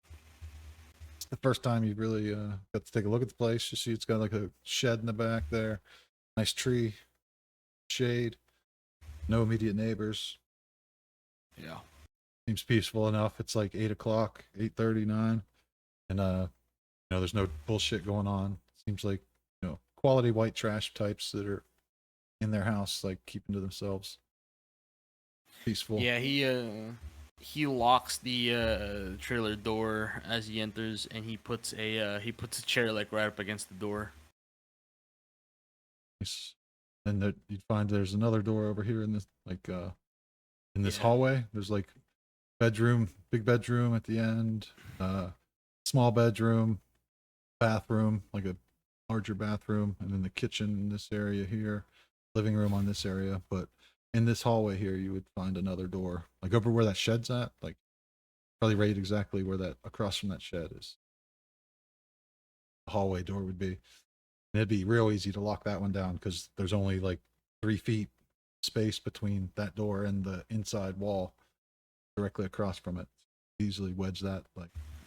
Yeah, he wedges it too, but he makes sure to put down he puts a glass, he just puts a glass container, like a glass of water, on the chairs that he uses to prop it up, and he tucks himself into bed, and before pulling the covers over, he grabs his FNX 45, pulls the hammer back, and just kind of holds it as he goes to bed. It doesn't seem safe. Yeah. Full back hammer Pretty sketch. in. All right. If in you the want hand. to you want to gain 1 die 4 sanity, Yeah. Sure. that seems like a good end of his day. Like as you're like laying in bed, you're probably thinking about the day, and maybe it felt good that nobody seemed to like treat you weird. You've been dealing with like in your line of work, you've been dealing with like very shady people. Like, How do I roll a d4 again? I got you. there should be a little tray that you can hit. Picture that should be like a picture. There you go. Nice. Nice. 4, perfect. 4 sanity. 44 sanity. I mean, that's a lot. God when damn you it! I want to Wow. lose my sanity. gained a little Can be sanity. arranged. Maybe you feel like you might have like it's nice to be like settled down and have like, know what you're going to be doing for the next month or two, probably. Like, Yeah. kind of cool to not be running from op to op, not have to worry about the government. Nice change of pace. Yeah. Yep. Getting a fresh ID, leave a lot of troubles behind. That one Yeah. probably, but cool. All right, yeah, man. I think we'll call it there.